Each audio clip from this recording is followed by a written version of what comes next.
سلام سلام برخات كم يالله دحاندو እንቋዕ ተረኸብና ክብል ፈቱ ሽመይ ቢንት ሃይለ ማርያም በሃል በዓል ተሓዳርን ኣደ ሰለስተ ቆልዑን እየ ብዝያዳ ኮን ንክቡር በዓል ቤቲ ክትፈልጦ ንበራኺ ስብሓት ማለት እዩ ኣብ ዓዲ ከለኹ ብዓውዲ ሕክምና ግራጁዌት ገይረ ብዓውዲ ሕክምና ብኤክስራይ ወይ ድማ ራድዮሎጂ ንብሎ ኣብዛ ዓዲ ምስ መፁ ከዓኒ ብቢዝነስ ኣድሚኒስትሬሽን ግራጁዌት ገይረ ማለት እዩ ቀንዲ ናብዚ ናይ ሎማዓንቲ ክዛረበሉ ዘገደደኒ ምክንያት ከዓኒ ኣብዛ ዓዲ ምስ መፀኹ ብዛዕባ ናይዛ ዓዲ ባህሪ ከፅንዕ ምጀመርኩ ውሽጠይ ክፈርሕ ጀሚሩ ብፍላይ ንደቅና ክሪኦም ከለኹ ብዛዕባ ናይዛ ዓዲ ሲስተም ክፈልጦ ምጀመርኩ ክፈርሕ ጀሚረ ማለት እዩ ኣጋጣሚ ኮይኑ ኣብ ንበክሪ ጓለይ ምስ ወለድኩ ምስ ረኣኽዋ ብጣዕሚ ፍርሕ ተሰሚዒኒ እዞም ደቅናሲ ከመይ ጌርና ኢና ኣብዛ ዓዲ ክንዕብዮም ዝብል ሓሳብ ሒዝኒ ክፈርሕ ምጀመርኩ ገለ ነገር ትምህርቲ ክኸስበሉ ወይ ከም ሓንቲ ብቕዓቲ ኣደ ኮይነ ክዕብየሎ ዝኽእል ሲ እንታይ ዓይነት ፕሮግራም ክፍትሽ ምስ ጀመርኩ ኣብዚ ናይ ፓረንታል ጋይዳንስ ዝብል ትምህርቲ ረኺበ ንክልተ ዓመት ዝወስድ እዩ ማለት እዩ እቲ ትምህርቲ ኣዝዩ ፅዑቕ እዩ ናትካ ኤክስፔሪንስ ምስካ ትሰርሖ ሆምወርክ ኣሎ ምስ ካልእ ከይድካ መፅናዕትካ ትገብረሉ ብዙሕ ዓቕልን ትዕግስትን ዝሓትት እዩ ምክንያቱ እቲ ኣብ ሕብረተሰብና ብፍላይ ኣብ ደቅና ኣደራዕ ዝወልድ ካብቶም ወለዲ ናቶም ምስክርነት ክሰምዕ ከለካ ብጣዕሚ ኢኻ ትፈርሕ ካብኡ ተበጊሰ ከዓኒ ኣነሲ ንደቀይ ብቕዕቲ ኣደ ኮይነ ክዕብዮም እንተኮይነሲ ፍልጠት ክህልዎን ኢሉ ሓሲበ ነዚ ናይዚ ዓዲ ሲስተም ዝተወሃሃደ ማለት እዩ ኣብ ዓዲ ከለና ሓደ ቆልዓ ክዓቢ ብዙሕ ፀገም የብሉን ምክንያቱ ሕብረተሰብ ሙሉእ እዩ ዝዕብዮ እቲ ባህልና እውን ኣዝዩ ከምዚ ዓቀባዊ ስለዝኮነ ናብ ሕማቅ ነገር ንከይገሩ ይሕግዞም እዩ ኣብዚ ዓዲ ግን ከምቲ ፍሪዶም ኣለዎ ዝበሃል ዓዲ ፍኑው ዓዲ ስለዝኮነ ደቅኻ ከምዚ ኣዚኻ ተገዲስካ ሲረስ ኮይንካ ክትሕዞ ዘለካ ኩነታት ከም ዘሎ ተረድየ ማለት እዩ ከምኡ ክብል ከለኹ እዚ ኮርስ ምስ ወሰድኩ ንደቀይሲ ቁርብተይ ከምታ ብቕዓቲ ኣደ ኮይነ ኣብ ምዕባይ ኣብ ፃዕሪ ይርከብ ኣለኹ ማለት እዩ ናይ ሎምዓን ትምህርትና ብዝያዳ ኣብዚ ምዕራባዊ ዓለም ኣሸጊርና ዘሎ እዚ መራኸቢ ብዙሓን ዝበሃል ማለት እዩ እንኳይ ንቆልዑስ ንዓና ከማን ከቢድና ንነብስና ዓበይቲ ኮይና ክንቆፃፅሮ ከቢድና ዘሎ እዚ መራኸቢ ብዙሓን ወይ ድማ ሶሻል ሜድያ ዝበሃል ማለት እዩ ናይ ሎምዓንቲ ርእስና ኣዝና ኣተኪርና ክንዛረበላ ደለና ብዛዕባ ሜድያ ወይ ድማኒ ሜድያታት ሜድያን ፅልውኡን ብፍላይ ኣብ ደቅና ኣተኪርና ማለት እዩ ሕጂ ናበይ ከይድና ናብ ሜድያ እንታይ ማለት ወይ ድማ ማስ ሜድያ ወይ መራኸቢ ብዙሓን ንብሎ ማለት መራኸቢ ብዙሓን ማለት ሓደ ምስ ሓደ ወይ ድማ ብዙሓት ወይ ምስ ብዙሓት ዝራኸብሉ ፕላትፎርም ወይ ድማ ሜላ እዩ እዚ እንታይ እዩ ሜድያ ኣብዚ ግዜ ኣዝዩ ኣገዳስን ብሉፅ ምንጪ ሓበሬታን እዩ ኣብዚ ምዕብል ግዜ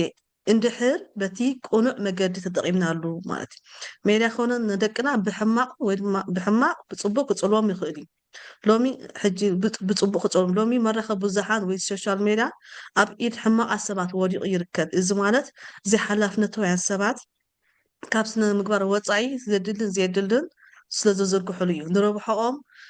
ብዛዕባ ሕብረተሰብ ሓሲቦም ዘይኮኑስ ንርእሶም ንረብሖኦም ስለዝሓስቡ ኣብቲ ሜድያ ብዙሕ ደቅና ክጉድእሉ ዝኽእሉ ስለዝዝርግሑ እዩ ሎም ሜድያ ኣብ ኣዝዩ ኣሰካፍ ኩነታት ይርከብ ቆልዑ ኣብ ሜድያ ምስ ዕድሚኦም ዘይካየድ ክርእዩ ወይ ክሰምዑ ይኽእሉ እዮም በዚ ምክንያት ከዓ ሃስያ ክወርዶም ይኽእል እዩ ሜድያ ብጥበብ እንተዘይተጠቂምናሉ ንዝኾነ ቆልዓ እንታይ ዓይነት ፅልዋ ከምፃሎም ይኽእል ኣካላዊ ፅልዋ ኣእምራዊ ፅልዋ ማሕበራዊ ፅብያ ከምኡ እውን ናይ ኮሚኒኬሽን ክእሎቶም ኣዝዩ ሃስያ ከውርድ ይኽእል እዩ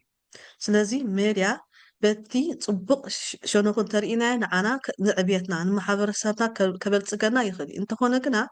በዚ እንኸዶ ዘለና ኮንትሮል ተዘይጌርናዮም ንደቅና ወይ ድማ ንነብስና ካብ ነብስና ጀሚርና ሜላ ኣጠቃቅማ ጉቡእ ኣጠቃቅማ ተዘይፍሊጥና ኣብ ዓብይ ሃስያ ክንወርድ ንኽእል ኢና ማለት እዩ ጥቕሚ ሜድያ ንቆልዑ እንታይ እዩ ሜድያ ከምቲ ቀዲመ ዝበልክዎ ኣዝዩ ጠቃምን ብሉፅ ምንጪ ሓበሬታን እዩ ምክንያቱ ሓደ ሰብ ክነብር ንኩሉ ክበፅሖ ስለዘይክእል ከም ተወሳኺ ካብ ዝተፈላለዩ ፕላትፎርም ሓበሬታ ክረክብ ኣለዎ ንዕብየቱ ንምዕባልኡ ማለት እዩ ስለዚ እዚ ሜድያ ከዓኒ ከምቲ ኣገዳሲ ንብሎ ወይ ድማ ምንጪ ፅቡቅ ንብሎ ምንጪ ምዕባለ ስለዝኮነ በቲ ጥቕሚ ወይ ድማ በቲ ቁኑዕ ኣገባብ ተጠቂምናሉ ንደቅና ኣዝዩ ውፅኢታዊ ክኸውን ይኽእል እዩ ንኣብነት ጥቕሚ ሜድያ ንቆልዑ እንታይ ኢና ንበል መጽሓፍ ምንባብ ከማዕብሉ ይኽእሉ ምክንያቱ እቲ ኣብ ቀረባ ክረኽብዎ ዘይክእሉ መጽሓፍቲ ካብ ሜላ ተጠቒሞም ዳውንሎድ ብምግባር ናይ ምንባብ ክእለቶም ከማዕብሉ ይኽእሉ እዮም እዚ ከዓ እንታይ ዝሕግዘን ነቶም ደቅና ገንዘብ ከይከፈልና ኢዚ ኣክሰስ ረኺቦም ናይ ምንባብ ክእለቶም ናይ መፅሓፍ ክእለቶም ከማዕብሉ ይኽእሉ ማለት እዩ በዚ ኸደ ከዓ ገሊኦም ደቅና ፀሓፍቲ ክኾኑ ይኽእሉ እዮም ገሊኦም ከዓኒ ኣዝዮም ኣንበብቲ ስለዝኾኑ ንዓለም ክጠቕሙ ይኽእሉ እዮም ማለት እዩ ፀወታታት ብምፅዋት ክዘናግዑ ይኽእሉ እዮም ኣብ ሜዳ እንታይ ብዙሕ ፀወታታት ኣሎ ንኣብነት ናትና ናይ ባህልና ዝተረስዐ ፀወታት ኣብ ሜዳ ብምርኣይ ደቅኻ ናትካ ናይ ካልቸርካ ፀወታ ክተላልዮም ትኽእል ኢኻ ኣብኡ ብምፅዋት ኣካላቶም ክንቀሳቀሱ ይኽእሉ እዮም ኣብኡ ብምፅዋት ከዓኒ ክዘናግዑ ይኽእሉ እዮም ማለት እዩ ምስ ካልኦት ሰባት ሓሳቦም ክገልፁ ይኽእሉ እዮም ርእሰ ምትእምማን ክገብሩ ይሕግዞም እዚ ከዓኒ ኣብ ሜዳ ብምሕር ካብ ሜዳ እንታይ ክጥቀሙ ይኽእሉ ከመይ ጌርካ ናይ ኮሚኒኬሽን ክእለቶም ከማዕብሉ ይኽእሉ ምስ ካልእ ሰባት ሓሳቦም ብምግላፅ ናቶም ሓሳብ ብሉፅ ምዃኑ ከርእሉ ይኽእሉ ርእሰ ተኣማምነት ከዓኒ ክገብሩ ይኽእሉ ምክንያቱ ሓደ ሰብ ሓሳብ ክገልፅ ዝኽእል እንተኮይኑ ኣብ ካልእ ሰብ ክብሪ ክረክብ ስለ ዝኽእል ማለት እዩ ስለዚ እዚ ሜዳ እንታይ ክጠቕመና ዝኽእል ምስ ካልኦት ምዝራብ ናቶም ሶሻል ላይፍ ከማዕብልዎ ይኽእሉ እዮም ማለት እዩ ስነ ምግባር ማሕበራዊ ግዴታ ክፈልጡ ይኽእሉ እዮም እዚ ከዓ እንታይ ይጠቕመና ኣብ ሜዳ እዚ ስነ ምግባር ማሕበራዊ ግዴታ እንታይ ማለት እዩ እንተልና ንሕና ከም ስደተኛታት ወይ ድማ ካብ ዓድና ወፂና ከም ዘለና ናይ ባህሊ ዓድና ብመስርሕ ሶሻል ሜዳ ክነላልዮም ንኽእል ኢና ንኣብነት ናይ ሃገረሰብ ባህልታት ናይ ሃገረሰብ ካልቸር ኣብ ሜዳ ወይ ድማ ኣብ ቲቪ ብምርኣይ እንታይ ዓይነት ባህሊ ቀደም ይጥቀሙ ነይሮም ከመይ ዓይነት ኣልባሳት ይገብሩ ነይሮም ወይ ድማ እንታይ ዓይነት ሓደ ሰብ እንታይ ዓይነት ሕጊ ዳባ ነይሩ ይክተሉ ክንላልዮም ንኽእል ኢና ማለት እዩ ብዛዕባ ዓለም ስፍሕ ዝበለ ርድኢት ክህልዎም ከዓ ይሕግዝ ምክንያቱ ሓደ ሰብ ንኩሉ ዓለም ክበፅሓ ኣይክእልኒ ግን ኣብ ሶሻል ሜዳ ንዓለም ሙሉእ ክዘራ ይኽእል እዩ ሓንቲ ዓለም እንታይ ዓይነት ቁጠባ ሓንቲ ሃገር እንታይ ዓይነት ቁጠባ ኣለዋ ወይ ድማ እንታይ ዓይነት ፖለቲካ ኣለዎ ሓንቲ እንታይ ዓይነት ምዕባለ ትጓናፀፍ ብማዕኸናት ሜዳ ስፍሕ ዝበለ ኣፍልጦ ክህልዎም ይኽእል እዩ ናይ ብዛዕባ ፖለቲካ ክፈልጡ ይሕግዞም እዚ ሜዳ እንታይ እዩ ዝሕግዘካ ሓደ ኣብ ነደቅና ኣብ ፖለቲካ ዝምባለ ተለዎም እዞም ፖለቲካ ዝዛረቡ እንታይ ዓይነት ተዛሪቦም ኣድማዕነት ክህልው ወይ ድማ ፖለቲካ ናይ ሓንቲ ሃገር ከመይ ይመስል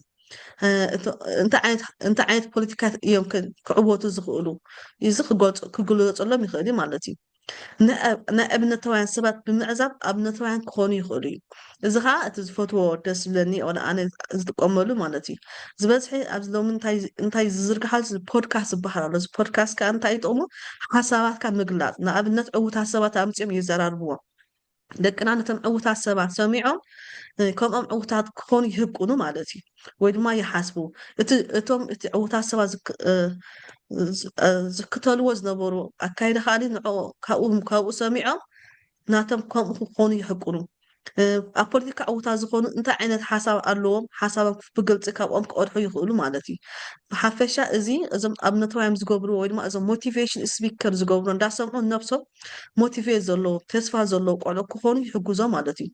እቲ ዝዓበይካ ባህሎም መንነቶም ክፈልጡ ይሕግዞም እዚ ከዓኒ ኣብ ሶሻል ሜድያ ባህሎም እንታይ ይመስል ወይ ድማ ኣካይድኦም ከመይ ይመስል ካብቲ ባህሎም መንነቶም ዝበልናያ ካብኡ ኣብ ሜዳ ብምርኣይ ኣዝዮም መንነቶም ኩርዓት ክኾኑ ሕቡናት ክኾኑ ሃገሮም ክፈትዉ ይሕግዞም ማለት እዩ ስለዚ እዚ እምበኣር እቲ ቀንዲ ካብቲ ገለ ውሕድ ጥቕሚ ናይ ሜዳ እዩ ስለዚ እዚ ሜዳ ብግቡእ ተጠቂምናሉ ንደቅና እዚ ብምሉኦም ዝዘርዘርናዮ ናብ ዓወት ከብፅሖም ይኽእል ኣብ ዕላምኦም ወይ ድማ ኣብቲ ሕልሞም ሸቶኦም ከውቅዖም ይኽእል እዩ ማለት እዩ ካብዚ ቀፂልና ደቅና ሕማቅ ሸነኽ ሜድያ እንታይ ወይ ሜድያ ከም ደቅና ብሕማቅ ሸነኽ ክፅልዎም ይኽእሉ ዶ ወይ ይፅልዎም ምክንያቱ ደቅና በቲ ግቡእ ኣጠቃቅማ እንተዘይተጠቂምና ኣሎ እዚ ሜዳ ከምዚ ሒዝካ ዝኸይድ ውሕጅ እዩ ምዕባይ ቆልዑ ሕዚ ስለዚ ኢና ከዓኒ ንሜድያ ኣዝና ክንጥንቀቀሉ ዘለና ማለት እዩ ምዕባይ ቆልዑ ኣዝዩ ከቢድ እዩ ሓላፍነት ጥበብ ፍልጠት ሓይልን ክእለትን ዝሓትት ሞያ እዩ ምክንያቱ ምዕባይ ቆልዑ ማለት እቲ ኣዝዩ ክቡር ካብ እግዚኣብሔር ዝተዋሃበና ነገር ብፍልጠት ዘይኮነ ብሓይሊ ኣምላኽ ዝተዋሃብና እዩ ማለት ምዕባይ ቆልዑ ምክሻን ፀብሕን ተመሳሰልቲ እዮም ከመይ ተልኩምኒ ንሓንቲ ፀብሒ ብመስርዕ ኢና ንገብሮ ንኣብነት መጀመርታ በርበረ ንገብር ሽጉርቲ ንኣብነት ስቴፕ ብስቴፕ ኩሉ ኣብ ሓደ ነገር ተጌርናዮ ግን እንታይ ክኸውን እቲ ፀብሒ ክሓርር እዩ ማለት ደቅና ከዓኒ ኩሉ ሜላ ብሓደ ፍኑ ተጌርና ኣሎ ፍኑ ተጌርናዮ ደቅና ከምቲ ፀብሒ ዝሓረረ ክሓርር እዮም ጉቡእ ዓቐን ምስ እትገብረሎም ኣዝዮም ጥዑማትን ውፅኢታውያን እዮም ዝኾኑ ማለት እዩ እዚ ሜላ ከዓ ኣበየናይ ዕድመ ይርዩ እንታይ ዓይነት ይርዩ ምስ መን ይራኸቡ ክንክተሎ ኣለና ወለዲ ናይ ምክሻን ሓላፍነት ኣለና ስለዚ ከነስተብለሉ ዘለና ነገር ኣሎ ማለት እዚ ከዓ እንታይ ነታ ፀብሒ ዝበልናያ ጨው ተብዚሕናላ ደቅና ከምታ ጨው ተብዚሕናላ ሓንቲ ፀብሒ እታ ጨው ትነግሓልና እያ ደቅና ከዓኒ ግቡእ ኣጠቃቅማ ሜላ ተዘይሂብናየን ከምታ ዝነጋሓትና ጨው ንዓና ዋላ እያ ከምኣ ካሲና እንድሕር ዓቢጥናዮም ከዓኒ ካብቲ ሜላ ስለዝግለሉ ብዙሕ ከይፍለጥዎ ዝሓልፎም ፍልጠት ክሓልፎም ይኽእል እዩ ማለት እዩ ዝርእይዎ መደባት ዝረኽብዎም ሰባት ከዓኒ እዚኦም ነቶም ቀንዲ ብደቅና ክፅለዉ ዝኽእሉ ማለት እዩ ኣብ ሜላ ዘጥፍእዎ ግዜ ከዓ እቲ ኣዝዩ ወሳንን ኣገዳስን ባእታ እዩ ኣሉታዊ ሳዕቤን ናይ ሜድያ ኣሉታዊ እንታይ ሜድያ ብምርኣይ ብብዝሒ ሜድያ ምርኣይ ኣብ ደቅና እንታይ ዓይነት ሳዕቤን እዩ ዘውርዶ ኣሎ ወይ ድማ እንታይ ዓይነት ፅልዋ ከምፃሎም ይኽእል ማለት እዩ ዝርእይዎ መደባት እዚኦም ኩሎም ተደማሚሮም ዓብዪ ፅልዋ ከምፃሎም ይኽእል እዩ ትሕዝቶ ናይ ሜድያ ቆልዓ ኮይንካ ክትሪኦ ዘፀግም ትሕዝቶ ክበፀካ ይኽእል እዩ ምክንያቱ ኣንኳይ ሎሚ ዝዝርጋሓ ዘሎ ኣሜራስ ኣንኳይ ቆልዑ ኮንካስ ንሕና ዓበይቲ ኩሉ ነገር ንፈልጥ ኢና ኩሉ ነገር ነብስና ክንቆራፂና ንብሎ ከማኒ በቲ እንሪኦ ክንደይ ስክሕክሕ ዘይብልና ወይ ድማኒ ነዚኣስ እንተ ክንገብር ርእያ ዘይንብል ማለት እዩ ኣብ ሜዳ እንታይ ዝዝርጋሕ መሲልኩም መልክዕ ዘይብሉ ሓሶት ዝንቡዕ ዝኾነ ሓበሬታ ባእሲ ውግእ ኣፀያፊ ቪድዮታት ወይ ድማ እዚ ሴክስ ኦር ፖር ንብሎ እምበኣር ኣብ ቆልዑ እዚ ቆልዑ ብምርኣይ ብምንባብን ምስ ዕድሚኦም ዘይሳነ ክገብሩ ክፍትኑ ድርኺት ወይ ድማ ድሌት ክሕድሩ ይኽእሉ እዮም ማለት እዩ ንኣብነት እንተና ንኣብነት ምስ ዕድሚኦም ዘይኮኑ ወልፍታት ክፍትኑ ይኽእሉ እዚ ከዓ እንታይ ዓይነት ወልፍታት ክፍትኑ ይኽእሉ ሓደ ዝክተልዎ ኣክተር ወይ ድማ ዝፈትውዎ ናቶም ፋን ንብሎም በዚ ናይዚ ዓዲ ሓደ መስተ ድሰቲ ሽጋራ ድሰቲ ሓሽሽ ድስሕቲ ኮይኑ ስለ ዝፈትዎ እቲ ዝገበሩ ክገብሩ ኣብ ሂወቶም እዮም ዝፍትኑ ማለት እዩ ዓይኖም ክሓሙ ይኽእሉ እወ ክሓሙ ይኽእሉ ብብዝሒ ሞባይል ብምርኣይ ብፍላይ እቲ ብሉ ላይት ስለዝክንቋፃፀሩ ስለዘይንኽእል ዓይኖም ክሓሙ ይኽእሉ በዓል ትራኮማ ካልእ ዝተፈላለየ ሕማም ዓይነት ክገብሩ ከምኡ እውን ኣብ ንኡስ ዕድሚኦም ኣይግላስ ወይ ዳቢስታ ክገብሩ ይኽእሉ ማለት እዩ ዘይቁኑዕ ድቃስ ክድቅሱ ይኽእሉ ክብህርሩ ይኽእሉ እዚ ከዓ እንታይ ብምሕር እቲ ዝርእይዎ መደባት ወይ ድማ ኣብ ሶሻል ሚድያ ክርእይዎ ዘምስዩ ኣብ ኣእምሮኦም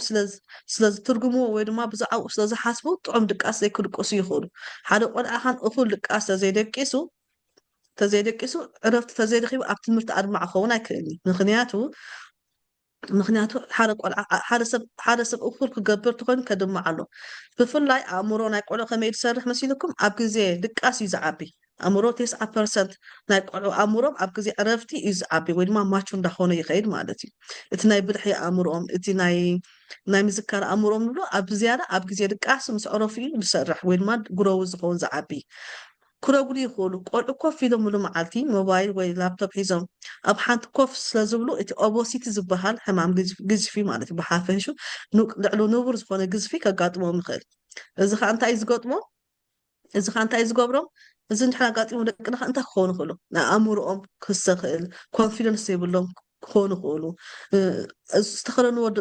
ክዳን ዘይከፀብቀሎም ይኽእል ብዓብኢኻ ኣብ ትምህርቲ ምስኮዱ እዚ ቡሊን ምበሃል ወይ ድማኒ ብደቂ ትምህርትካ ወይ ብደቂ ክላስካ ፅርፍታትን ርእሲ ምትሓትን ክገብሩካ ይኽእሉ ማለት እዩ ኣካላዊ ብቕዓት ዘይብሎም ይኽእሉ ምክንያቱ ኮፍ ኢሎም ስለዝውዕሉ ምንቅስቃስ ስለዘይብሎም ደቅና እቲ ኣዕፅምቶም እቲ ናቶም ጆይንት ወይ ድማ እቲ ናቶም ሰራውርዶሞም እቲ ኩሉ ክዓብይዎ ዝኽእሉ ዘይክዓብዩ ይኽእል ምክንያቱ ሓደ ብቕዓት ክገብር እንተኮይኑ ቆልዓ ኣዝዩ ተንቀሳቐሲ ወይ ድማኒ ሓይሊ ዝበዝሑ ቆልዑስ ሓይሊ ኣለዎም ስለዚ ክንቀሳቀሱ እዩ ዘለዎም ዝበዝሐ ኣብ ምንቅስቃስ ይኸጥፍዎ ደሎት ነቶም ኤነርጂ እቲ ናቶም ኤነርጂ ስለዘይጥፍዎ ቆልዑ እንታይ እዮም ዝኾኑ ልሙሳት ይኾኑ ኣካላዊ ብቕዓት ዘይብሎም ምስ ወይ ድማ እቲ ፊዚካል ፊት ዘይብሎም ይኾኑ ማለት እዩ ትምህርቲ ክሓንቁ ይኽእሉ ግዜ ዝስኑ እዚ ከዓ እንታይ ቆልዑ ኮፍ ኢሎም ዝርእይዎ መደባት ዝርእይዎ ግዜ ገደብ ተዘይብሎም ኣብ ትምህርቲ ክሓንቁ ይኽእሉ ምክንያቱ እቲ ኣብ ኣእምሮኦም እቲ ኣእምሮኦም ብዛዕባ እቲ ዝርእይዎ መደባት ይመልእሞ ነቲ ናይ ትምህርቲ ድሌታት ከወንዝፎ ይኽእሉ ወይ እቲ ክሕዝዎ ዝኽኣል ትምህርቲ ፍልጠት ዘይክቐስሙ ይኽእሉ እዮም ምክንያቱ እቲ ኣእምሮኦም ብካልእ ስለ ዝባሓት ማለት እዩ ኩሉ ግዜ ኣብ ሂወት ካብ ደቅና ወላ ንሕና ጀሚርና እቲ ቀዳማይ ምሰርዓና ኢና ክንዕወት ንኽእል ማለት እዩ ፅንዓት ወለዲ የማዕብሉ ምክንያቱ እንታይ ከዓ እዚ እቲ ብብዝሒ ዝረአ ዘሎ ኣብዚ ግዜ እዚ ደቅና ኣብ ሓደ ቤት ተዓፅዮም ምስ ወዓሉ ምስ ደቅና እቶም ካልኦት ኣብ ሜዳ ዝረኽቦም ንሶም ፈተውቶም ይመስልዎም ንሶም ከም ወለዶም ይርእዎም ኩሉ ምስጢራቶም ንዐኦም የካፍልዎሞ እቲ ርክብ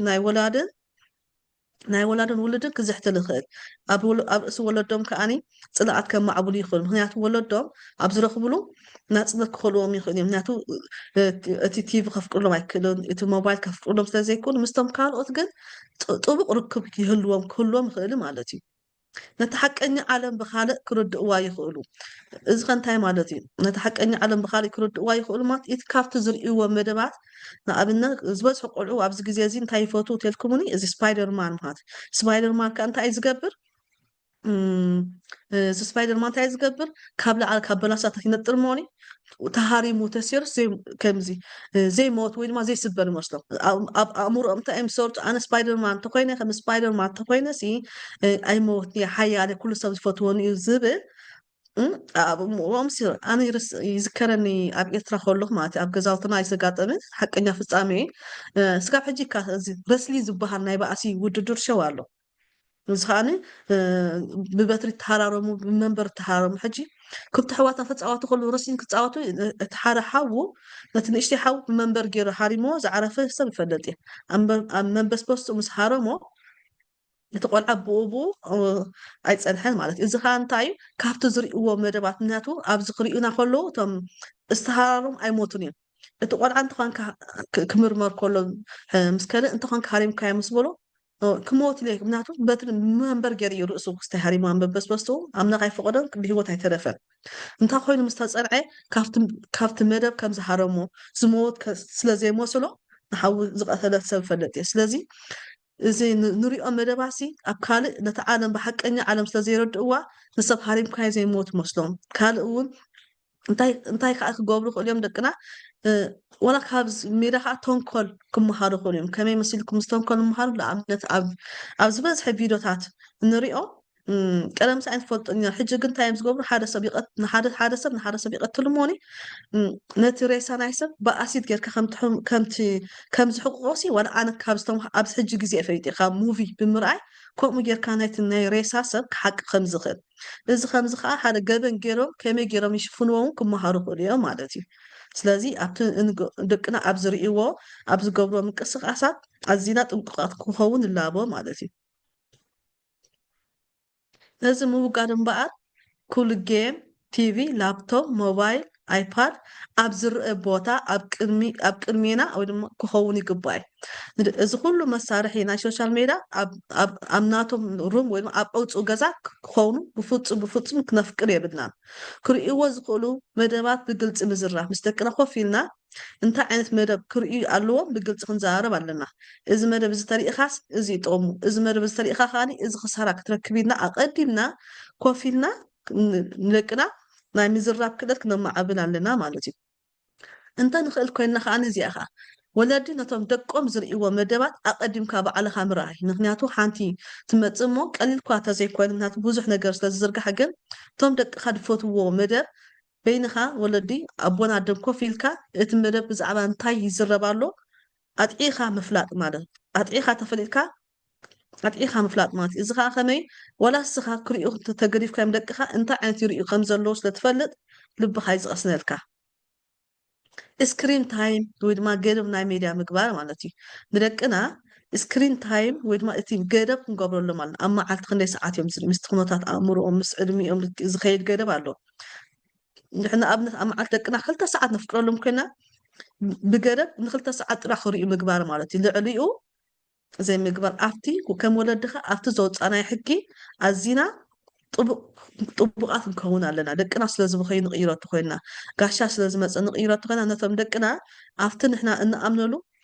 ውዕል ከም ዘይብልና እዮም ንፈልጡ ስለዚ ኣብቲ ስክሪን ታይም ገደብ ናይ ሜድያ ምግባር ኣዚና ሪጅድ ወይ ድማ ከምዚ በቲ ነውፅኡ ሕግስ ዘይንደራደር ክኸውን ኣለና ክብል ትፈቱ ሜዳ ዝፍቀደሎ መዓልቲ ብፍላይ ኣብ ግዜ ፀሎት መኣዲ ኣጋይሽ ካልእ ወዘተ ኣብ ናይ ፋሚሊ ታይም ከም ዘይፍቀዶም ኣጥቢቅካ ምሕባር ማለት እዩ ምሕባር ማለት እዩ ዘንብቦ መፅሄታት ከዓኒ ባዕልኻ ኣጥቢቅካ ምንባብን ምስማዕን ንዝኾነ ትሕዝቶ ናይ ደቅና ዝጥቀምሉ መፅሓፍ ሶሻል ሜድያ ጌማት ብዓይኒ ጥርጣረ ምርኣይ ማለት እዩ ምክንያቱ እዚ ጥርጣረ እንታይ እዩ ዝገብርና ንደቅና ገለ ነገር ይርዩ ከይከውን ኢና ስንሓስብ እቲ ኩነት ኣእምሮና ደቅና ሞር ፎኳስ ክንከውን እዩ ዝገድፈና ምክንያቱ እቲ ዘይነቁሑ ኣእምሮና ከምኡ እዩ ዝሰርሕ ንሓደ ነገር ኣስተፊልካሉ ዘይትፈልጥ እንድሕር ጠርጢርካዮ ኣብ ከባቢኻ ሞሪኻ ፎኳስ ትኸውን ደቅና ከዓኒ ዝርእይዎ ነገራት ብጥንቃቐ ግና ሓደረኩም እንታይ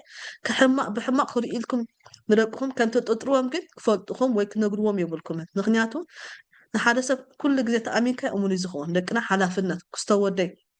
እንታይ ኢኽና ክንብሎና ክስተወደይ እዚ ከምዚ ሕማቅ ነገራት ከምዘይ ትርእስ ይኣምነካ እየ ንሕና ኮ ንጥርጥሮም ኣለና ወይ ድማ ኮ ኩነታቶም ኮ ደስ ኣይበልና ግን ከምዚ ትርኢኻ ተልካዮ ደቅኻ በቲ ፖዚቲቭ ወይ ክንገብሮም ኣለና ደቅና እዚ ሕማቅ ሜድያ ለሰይ ንኣብነት እዚ ዘይድሊ ጌም ናይ ምቅትታል ከምዘይ ትርእስ ይኣምነካ እየ ንሱ ከምዘይ ትገብርስ ኣጢዐ ይፈልጥ እየ እንታይ ኢልና ሓላፍነት ስለዝሕሙ መቆፃፀሪ ወይ ድማ ገደብ መግበሪ ማለት እዩ መፍትሕ ወይ መቆፃፀርኒ ሕጂ ሓደ ኣብዚ ክንዛረቦ ሓደ ስር ዝበለ ቃላት ኣሎ ኣቀዲምኩም ምሕረት ክገብርሎ ይደሊ ምክንያቱ እንታይ እዚ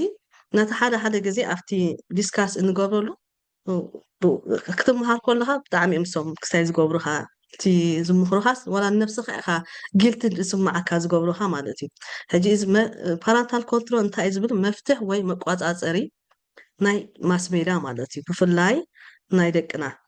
እዚኦም ኣውራ ንደቅና ንሕና ባዕልና ነፍሲ ክንቆፃፀር ንኽእል ሰባት ስለዝኮና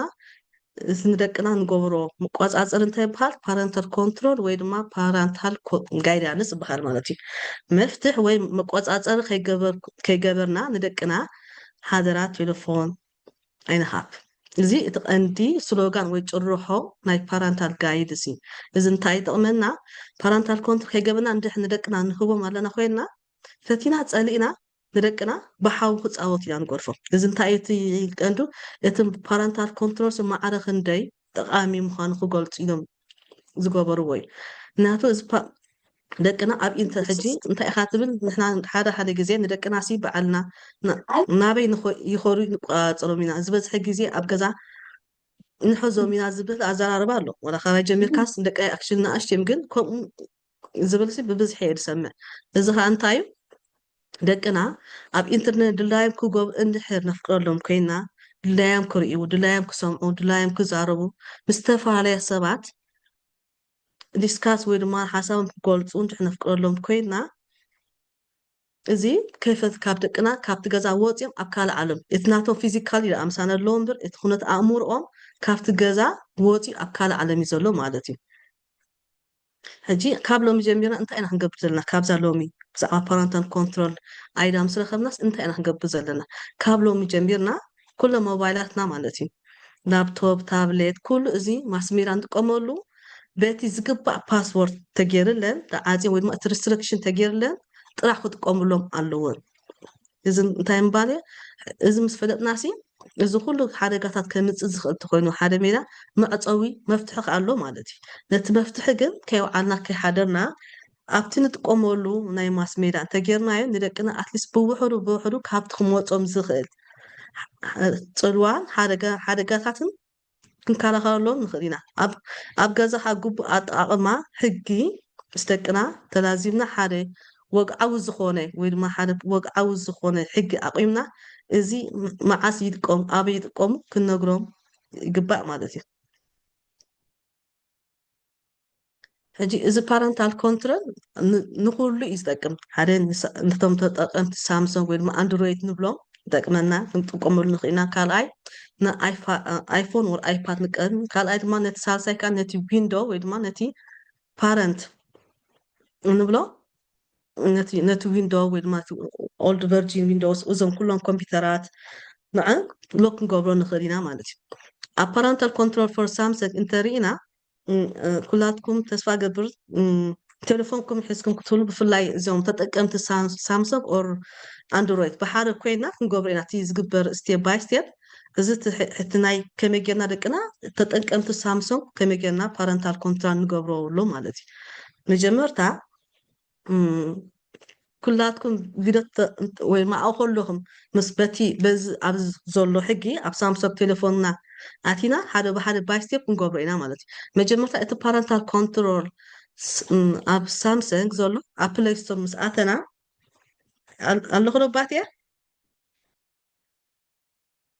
ኣለኺ ያ ምናልባት ዝተረፈ ንሓደ እንተልዩ ምስኣ እናተኸተልኩም ዝተረፈ እንተልዩ ከዓ ንሓተትኩም ወንሓተትና እተን ቀንዲ ናይ ሎም መዓልቲ ዝተምሃሮ ነዛ ፓረንታል ኣውራ ነዛ ደቅና ካብዚ ኩሉ ሜላስ ከመይ ጌርና ሪስትሪክሽን ንገብረሎም ንዝብል እዩ እዚ ኩሉ ክንገልፆ ፀንሓና ናብዚ ንምእታዊ ነቶም ደቅና ምክንያቱ እቲ ሪስትሪክሽን ወይ ድማ እቲ ሊሚት ዝበሃል ክንገብረሎም ኣለና እዚ ኩሉ ተማሂርና ብዘይ ሊሚት እንተጌርናዮም ስቲል ናብቲ ዝነበርና ኢና ክንምለስ ማለት እዩ መጀመርታ ተጠቀምቲ ሳምሰንግ ዝኮንኩ ወይ ድማ አንድሮይድ ቨርጅን ዝኮንኩም እንታይ ክትገብርሎ የሚሉ ኣለኹም ኣብ ፕሌይ ስቶር እንዳኣተና ማለት ብሓባር ኮይና ክንሰርሕ ኢና እዚ ኣብ ፕሌይ ስቶር ኣቲና ኣብ ፕሌይ ስቶር ምስ ጠበቕና እንታይ ዝብል ኣለዋ እተ ናይ ቀደም ዝነበረ ኣብ ላዕሊ ሰለስተ ህንፃፃት ምናልባሽ ይርአ ዝኸውን ኣብዚ ዋላ መርኣኹኩም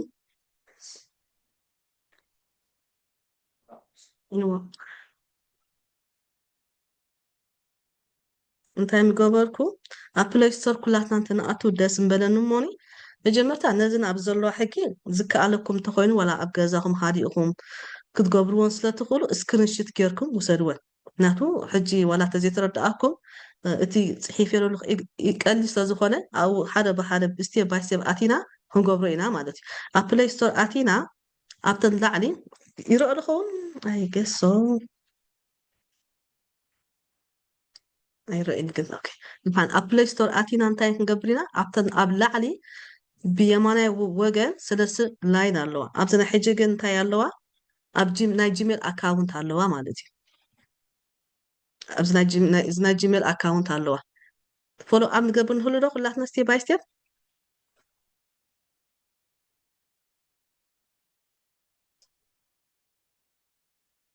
ኦኬ ኣብኡ እንድሕር ኣቲና ኮይና ኣብዚ ሰለስተ ህንፃፃት ብድሕሪኡ ናበይ ክትወስደና ናብ ኣብ ሴቲንግ ዝብል ኣብኡ ክንኣቱ ኢና ማለት እዩ እዚ ሴቲንግ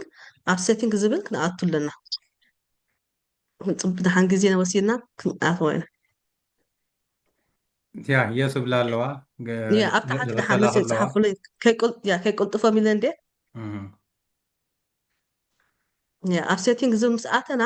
ኣብ ፓረንታል ኮንትሮል ዝብል እንደገና ፕረስ ክንገብርና ወይ ድማ ኣብኣ ክንፀቅጥ ኢና ፓረንታል ኮንትሮል ኦኬ ቴንክ ዩ ኣብኡ ምስ ኣተኩም ድማ 4 ምርጫታት ኣለውኩም እዘን ምርጫታት እንድሕር ረኪብኩም መን የስ ሞበሉኒ ቅፅል ማለት እዩ ኣይፎን ድሓረይ ሕጂ ናይ ሳምሶንግ ጥራሕ ኣይፎን እቶም ሳምሶንግ ተጠቀምቲ ጥራሕ ሕጂ ዝገብር ዘለኹ ኣብኡ ምስ ኣተና እንታይ ዝብል ክመፀናዮ ኣፕስ ኤንድ ጌሚንግ ኣፕሊኬሽን ኤንድ ጌምስ ማለት እዩ ኣብ ከም ካልኣይ ከዓኒ ፊልምስ ዝብል ክመፀና እዩ ከም ሳልሳይ ቲቪ ዝብል ኣሎ ከም ራብዓይ ቡክስ ዝብል ኣሎ ማለት እዩ እዚአን ተረኪብናየን ፅቡቅ እዩ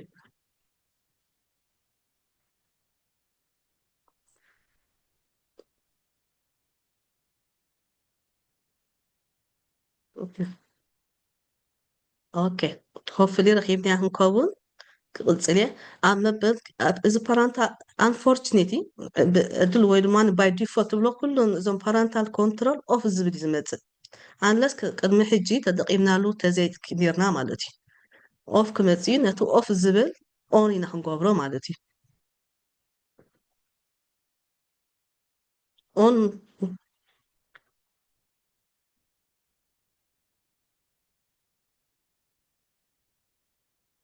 ኦኬ ኦን ምስ ገበርናዮ ኣብኣ ኦን ምስ በፃሕኩም እፀው ንክፈት ኮድ ኦን ምስ ገበርናዮ እንታይ ብድሕሪኡ ክሓተና 4 ቁፅሪ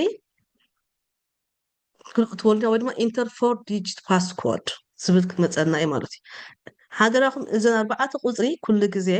እስኹም ትዝክርዎን ክኾን ኣለዎም ወይ ድማ ደቅኹም ብፍፁም ተኣምር ክጥርጥርዎን ዘይክእሉ ምክንያቱ ኣብ ዝበዝሐ መፅናዕቲ ዝተገብረ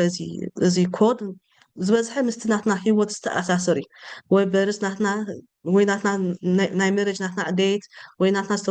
ዝተወለድናሉ እዩ እዚ ግን ንደቅና መቆፃፀር ስለዝኾነ ዋላ ፈቲኖም በዓሎም ኣትዮም ክረኽብዎን ክግምትዎን ዘይክእሉ ቁፅሪ ክትገብሩ ኣለኩም ብፍፁም ተኣምር እዚኣ ቁፅሪ እዚኣ ገይረሲ ክረኽብዎ ኣይክእሉን እዮም ኢልኩም ትሓስብዎ ኮድ ኢና ክንገብረልና ብድሕሪ እንታይ እያ ትብለና ደጊምኩም እታ ኮድ ኮንፎርም ግበርዋ ዝብል ክመፀኩም እዩ ኮንፎርም ክንገብራ ኢና ማለት እዩ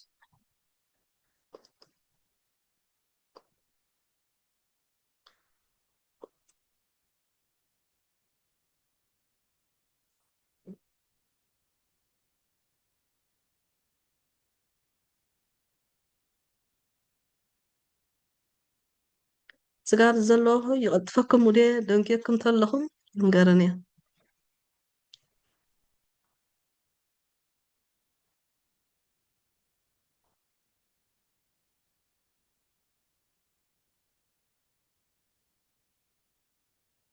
ስጋ ኣብዚኣ ዝኸድናያ ፕሮሲጀር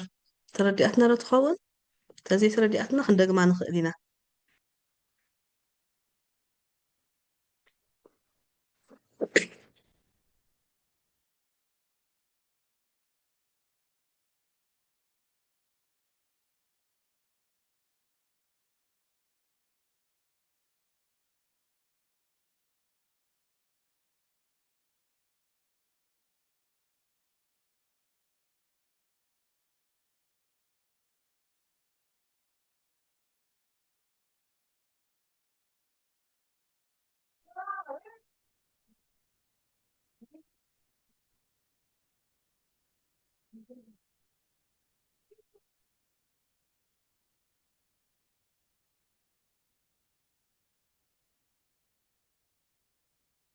ከመይ ኣለና ክደግሞ ዶ ዋላ ከመይ ሓይሽ ከመይ ኣለና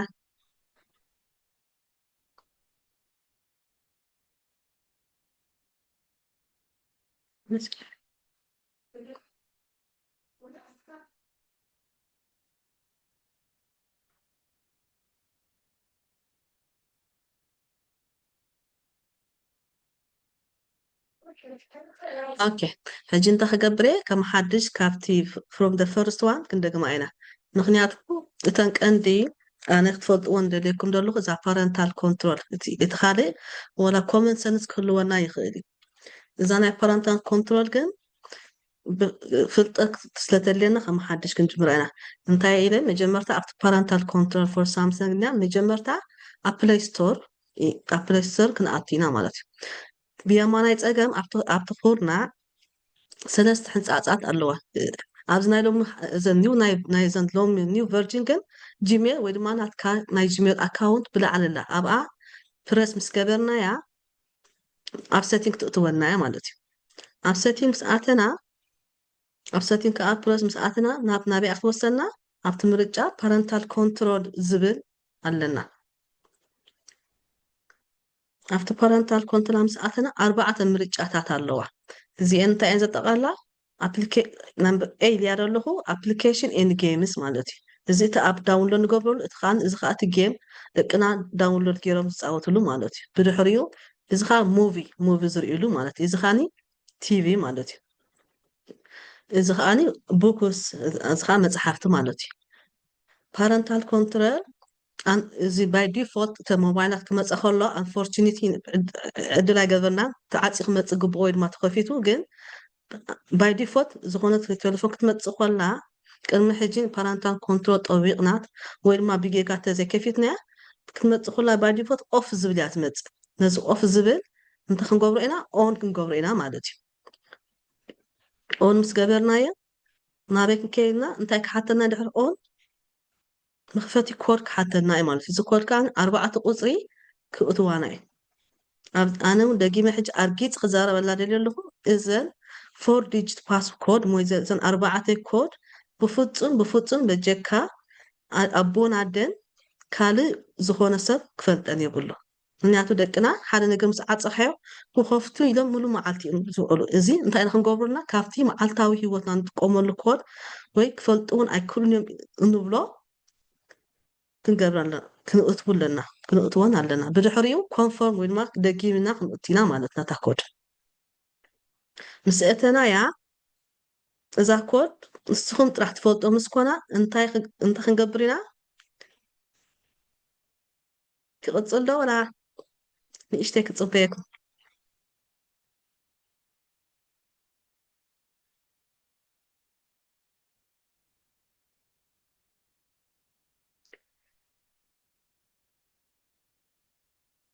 ኦኬ ቴንክ ዩ ሕጂ ናበይ ኢና ናብቲ ሕጂ እንታይ ናበይ ክትእትወና እያ ናብ ኣፕሊኬሽን ኤንድ ጌምስ ዝብል ማለት እዩ እዚ ኣፕሊኬሽን ካብትን 4 ምርጫ ተቐዳመይቲ ምርጫ ዝመፀትና ኢና ፒጂ ማለት ፒጂ ሚንስ እንታይ ማለት እዩ ፓረንታል ጋይዳንስ መምርሒ ናይ ወለዲ ማለት እዩ ነቲ ጋይድ ዝገብረና ማለት እዩ ሕጂ ኣብቲ ኣብስ ኤንድ ጌም ምስኣተና እዚአን ኣሎ ቀዳመይቲ ፒጂ 3 ዝብል ኣለና ካልኣይ ፒጂ 7 ዝብል ኣለና ሳልሳይ ከዓኒ ፒጂ 12 ኣለና ራብዓይ ከዓኒ ፒጂ 16 ኣለና ሓምሻይ ከዓ ፒጂ 18 እዚ 3 7 12 16 ዝበልና እቲ ኤጅ ናይ ደቅና እዩ ትዕልመ ማለት እዩ ነዚ ሊሚት ክንገብረሉ ወይ ድማ ሪስትሪክሽን ንገብረሉ ኣኮርዲ ናይ ደቅና ዕድመ እዩ ማለት እዩ መጀመርታ እዛ ፒጂ 3 ትብል 3 ሞስት ሪስትሪክቲቭ ዘለና ዘላ ኣዝዮም ደቀቕትን ኣሽንን ካብ 1 ክሳብ 3 ዓመት ዘለዉ ደቅና ዕድመ ማለት እዩ እዚ ማለት እዩ ስጋብ 3 ድሕር እዚኣ ማለት እዩ እቶም ደቅና ኣዝዮም ንኣሽቱ ስለዝኾኑ እንተኾነ ክሳብ ደቂ 3 ዓመት እንተኮይኑ ሜዳ እንተዘይንሪኦም ይምረፅ እንድሕር ክንገብሮ ዘይንኽእል እንተኮይንና ከዓኒ እታን ደቅና ስጋብ ደቂ 3 ዓመት ዘለዉ ኣብዚኣ ሪስትሪክቲቭ ንገብር እሞኒ ዝኾነ ዳውሎ ዝገበርናሎ ነቶም ስካብ ደቂ 3 ዓመት ዝውክል ጥራሕ እዩ እንታይ ለሰይ እቲ ኤቢሲዲ ጥራሕ እቲ ቀሊ ደቂ 3 ዓመት ክመሃርዎ ምስቲ ዕድሚኦም ዝተዳለወ ፍልጠት ጥራሕ እዩ ዝወርድ ማለት እዩ እዚኣ ፒጂ 7 ከዓኒ እንታይ ካብ 3 ስጋብ 7 ዓመት ዘለዉ ቆልዑ ዕድመ ተጠቃልል ማለት እዩ ምክንያቱ እቲ ማስ ሜዳ ከምቲ ኣንቶኒ ዝበልናዮ Please, madali they are slept now. No one is there. Wow. It doesn't matter. Okay. እዚኣ ኻኒ እዛ ፒጂ 7 ትብስላ ደቂ ካብ 4 ክሳብ 7 ዓመት ዝርከቡ ክሳብ 7 ዓመት ዝርከቡ ደቅና ማለት እዩ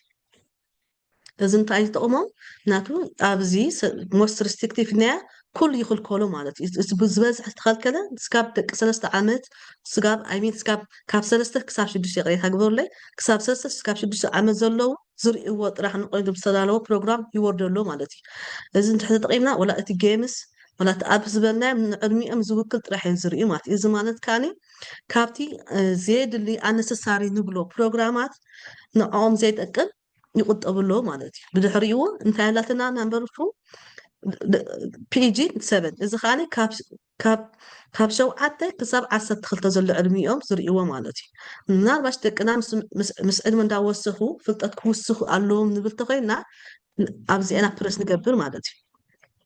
እዚኣ ከዓኒ ፒጂ 12 ትበሃል እዚኣ ፒጂ 12 ከዓኒ ደቅና ካብ 7 ዓመት ክሳብ 12 ዓመት ዘለዉ ዝርእይዎ ዕድመ ማለት እዩ ናቱ ዕድመ እንዳወሰኺ ክኸይድ ኩሉ እቲ ንዕኦም ዘድሊ ፕሮግራም እናተፈላለየ እዩ ዝኸይድ ኣብዚኣ ደቅና ደቂ 12 ዓመት ኣብዚኣ ንኸይድ ማለት እዩ እቶም እዚ ፓረንታል ጋይዳንስ ካብ ደቂ 12 ክሳብ 16 ዕድሚኦም ዘለዉ ደቅና ከዓኒ እዚኣ ኢና ክንጥቀም ማለት እዩ እዛ ፓረንታል ጋይዳንስ እዞም ብዕድሚኦም ብድሕሪ ኣብ መወዳእታ እንታይ ላትና ነምበር 5 ካብ 16 ክሳብ 18 ዓመት እዚኦም ኦልሬዲ ኡርቴ ማቹር ዝኾኑ እዮም ኦፍኮርስ ኣብቲ ውዒ ዕድመ ኣለዉ ኣብቲ ፋየር ኤጅ ንብሎም ግን ካብዞም ንኣሽቱ ደቅና እዚኦም ዝያራ ይልብሙን ወይ ድማኒ ዝጎርሑን እዮም ማለት እዩ ኣብ መወዳእታ እንታይ ላትና እዚ ረኣይዎ ሕጂ ነምበር 6 10 ኣሎ all included unrated ዝበዝሐ ሞባይል ከምቲ ባይ ዲፎልት ዝበልክዎ እቲ ፓረንታል ኮንትሮል ኦፍ ኮይኑ ዝመፅእ ኣብቲ ኣብስ ኤንድ ጌምስ ከዓ ገሊኡ ዝበዝሐ ሞባይላት ናይ ገሊአን ሎሚ ኮ የማዕብልዎ ኣለዉ ወይ ሓንቲ ከይገብሩ ናይ ገሊአን ግን ኣሎ ኢንክሉድ አንሬትድ ዝብል ማለት እዚ አንሬትድ ሲ በቃ ዘይተለለየ ምስ መዓት ሕማቑ ዳውንሎድ ዝኮን አፕሊኬሽን መጽእ ማለት እዩ ሕጂ ለሰ ሕጂ ከመይ ጌርና ንጥቀም እንተልና ደቅና ደቂ 3 ዓመቶም ንኣሽቱ ህፃናት ተኮይና ኣብቲ ኣፕሊኬሽን ኤንድ ጌምስ ፕረስ ክንገብር ንኽእልና እዚኣ ጌርና ፒጂ 3 ደቂ ሞስት ሪስትሪክቲቭ ጌርና ፕረስ ጌርና ሴቭ እንድሕር ዝብል ኣሎ ሴቭ ተጠቢቕና ኣውቶማቲክሊ ይሰርሕ ማለት እዩ ሓደ ቆልዓ ካልእ ለሰይ ሕማቅ ክርኢ ደልዩ ንበሎ ወላ አንወንትድ ብዛዕባ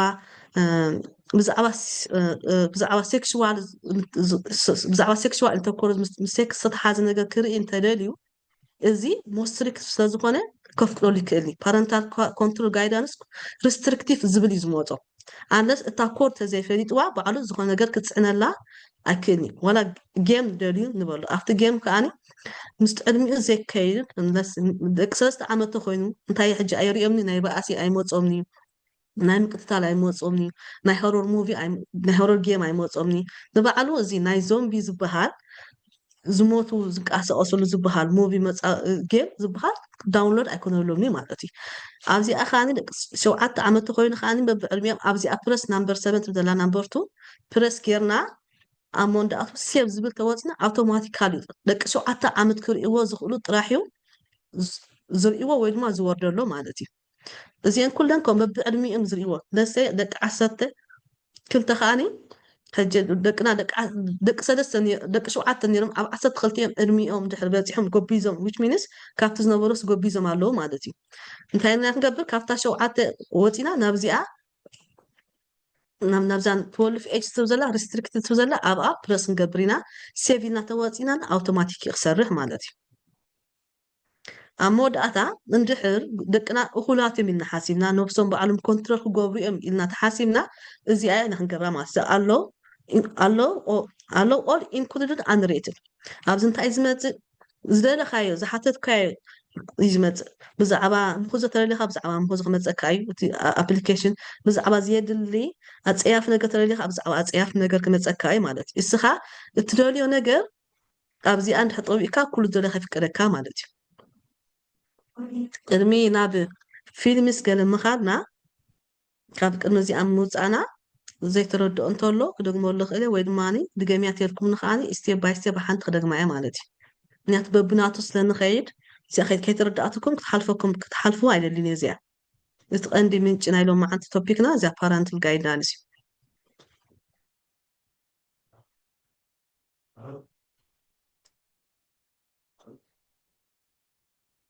ድገምልና በሓፍትና እሺ ፀገም የለ ደግማ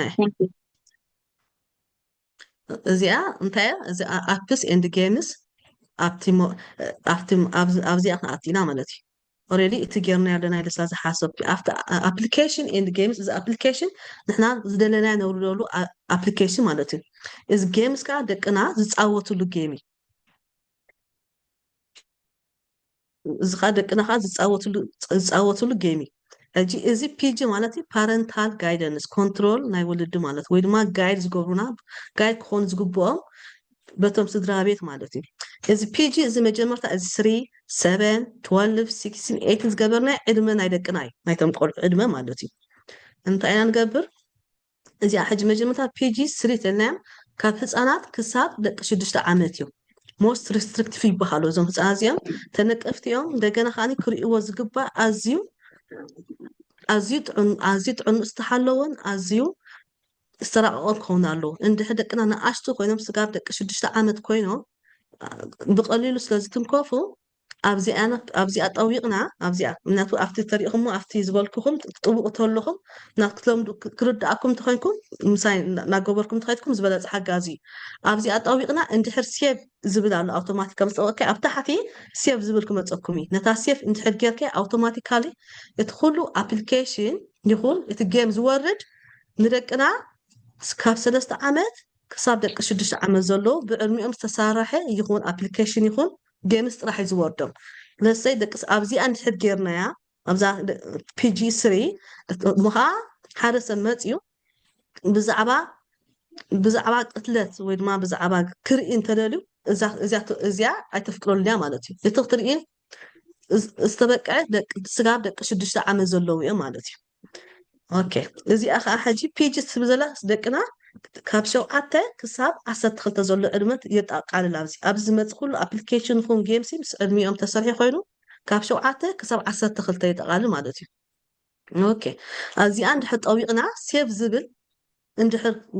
ጌርና ወፂና ማለት ኣውቶማቲካ ባዕሉ ይሰርሕ ንደቂ 7 ዓመት ዘድሊ ፕሮግራም ጥራሕ ኣፕሊኬሽን ይኹን ጌም ዝወርደሎ ማለት እዩ። ብድሕሪኡ ካብ እዚ ናምበር 3 ዘለ ከዓኒ ካብ 7 ክሳብ 12 ፓረንታል ጋይዳንስ እንድሕር ደቅና ዕድሚኦም ኣብ መንጎ 7ን 12 ኣሎ ኮይኑ ኣብዚኣ ጠዊቕና 12 ሴቭ ዝብል ተወፂና ኣውቶማቲካ ንደቅና ምስ ዕድሚኦም ዝኸይድ ካብ 7 ክሳብ 12 ጥራሕ ክረኣዩ ዝፍቀዱ ማለት እዩ። ዳሓራይ ከዓኒ ኣብዚኣ 16 ክምለስ እያ ማለት እዩ። እዚኣ እዚ ከዓ I'm It's sorry. not a social media. It's Facebook. What is that? Okay. ሕቶ ድዩ? قصر طرح قصر مصدق تزارب زلي እዚኣ PG 16 ደቂ 16 ዓመት ደቅና ማለት እዩ። እዚ ኦልሬዲ ኣብ ፋየር ኤጅ ንብሎ ኣብ ምጉባ ዝርከቡ ዕድመ እዮም። እንደሲ እንድሕር ኣብዚኣ ጠዊቕና ኣብዚኣ PG 16 ይርስ ተጠዊቕና እንታይ ብድሕሪ እዚኣ ፕረስ ምስ ገበርናያ ሰማያዊ ምልክት ድዩ እቲ ዝሃበትኩም ብዘን ሕጂ ዝምዕብላ ዘለዋ መፀኪ ኣብኣ ዶት ምስ ጠዊቕና ሴቭ ዝብል ተወፂና ሴቭ ተጌርኩሞ ኦልሬዲ ኣውቶማቲካሊ ዝሰርሕ ደቅና ደቂ 16 ዓመት ክርእይዎ ጥራሕ ካብ 3 ስጋብ ደቂ 16 ምስ ዕድሚኦም ዝኸይድ ኣፕሊኬሽን ጌምን ከውርድን ክጥቀሙ ጥራሕ ዝኽእሉ ማለት እዩ። ደቂ 10 ካብ እዚኣ ፔጂ 8 ትብላላ እዚኣ እንታይ ማለት እዩ ደቅና ካብ ደቂ ዕድሚኦም ካብ 16 ክሳብ 18 ዝኾኑ ዕድሚኦም ንዕኦም ዝምጥን ኣፕሊኬሽን ኤንድ ጌም ስለዘሎ ንሱ ክርእዩ ይኽእሉ እዮም። ለሰይ እስከ ንሕሰብ ደቂ 16 እንድሕር ደቅና ብብዝሒ ዝጥቀሙት ነይሮም መሃ ዕድሚኦም ደቂ 12 ኮይኖም ናይ ደቂ ኣብታ ሞባይልና ሞስት ሪስትሪክቲቭ ኢኖም እንተጌርና እያ ዝበዝሖ እንታይ እዮም ዝኾኑ እቶም ደቁና ቦሪን እዮም ኮይኖም ቦሪን ስለዝኾኑ ነታ ናይ ቴሌፎን ናይ ምጥቃም ክእለቶም ከዓኒ ምስኡ እንዳሓሰሰ ዝኽእላ ብብዝሒ መፅናዕቲ ኣብ ዝተገብረ ብፍላይ ኣብቲ ናይ ኣሜሪካ ናይ ዓዲ እንግሊዝ ኣብ ፓረንታል ጋይድ መፅናዕቲ ዝገበሩ እቶም ብብዝሒ ዝጥቀሙ ነበሩ ቴሌፎን ደቆም ደቂ 12 16 ኣብቲ መፅናዕቲ ዝተገብሩ እንታይ ገይሮሞ እቲ ምስ ዕድሚኦም ዘካየድ ካብ ዕድሚኦም ንታሕቲ ዊች ሚንስ ናይ ቬሪ ቻይልድስ ወይ ድማ ናይ ንኣሽቱ ቆልዑት ጥራሕ ኣፍቂዶምብሎ ማለት እዩ። እቶም ደቆም ክጥቀሙ ምስ መፁ እቲ ዝርእይዎ ምስ ዕድሚኦም ስለዘካይድ ነታ ቴሌፎን ካብ መሓዝ ተቆጢቦም ማለት እዩ። ሕጂ ዋር ኢፍ ደቅና ተቀቢሎም ደቂ ኣብዚያ ሞባይል ናሲ ደቂ ናይ 3 ዓመት ጥራሕ ንገብራ ተኮይና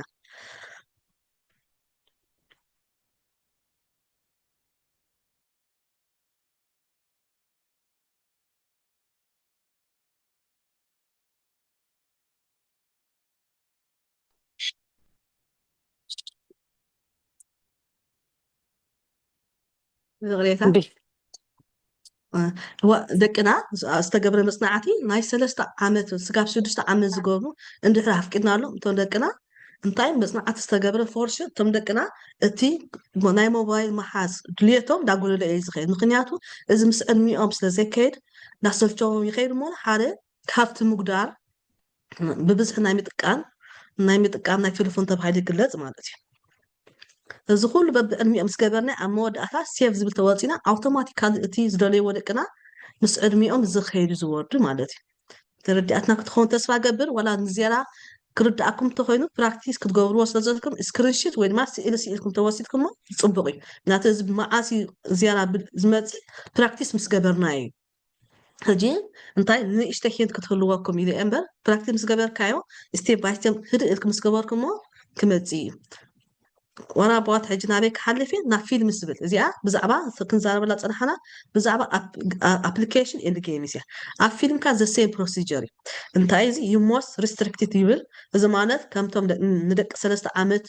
ዝውክል ሙቪ ጥራሕ ይወርዱ ማለት እዩ። ፔጅ ከዓኒ ከምኡ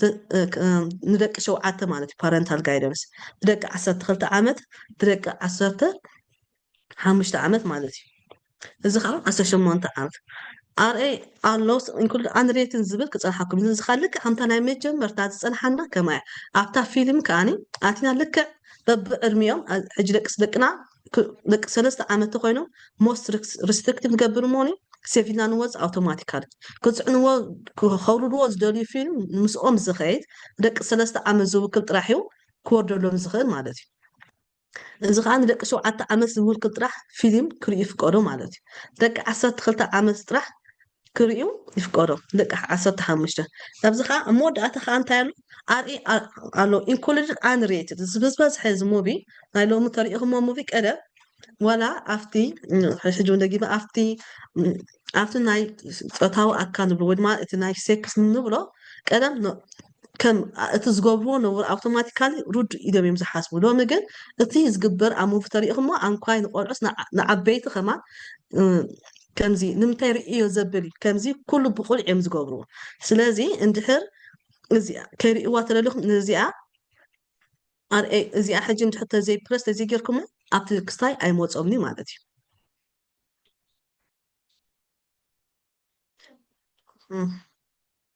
ذا فيلم سردياتكم تخينا نحلف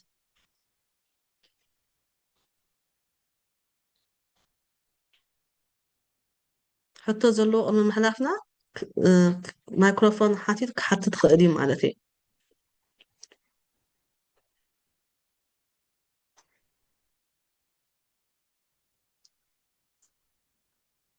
اوكي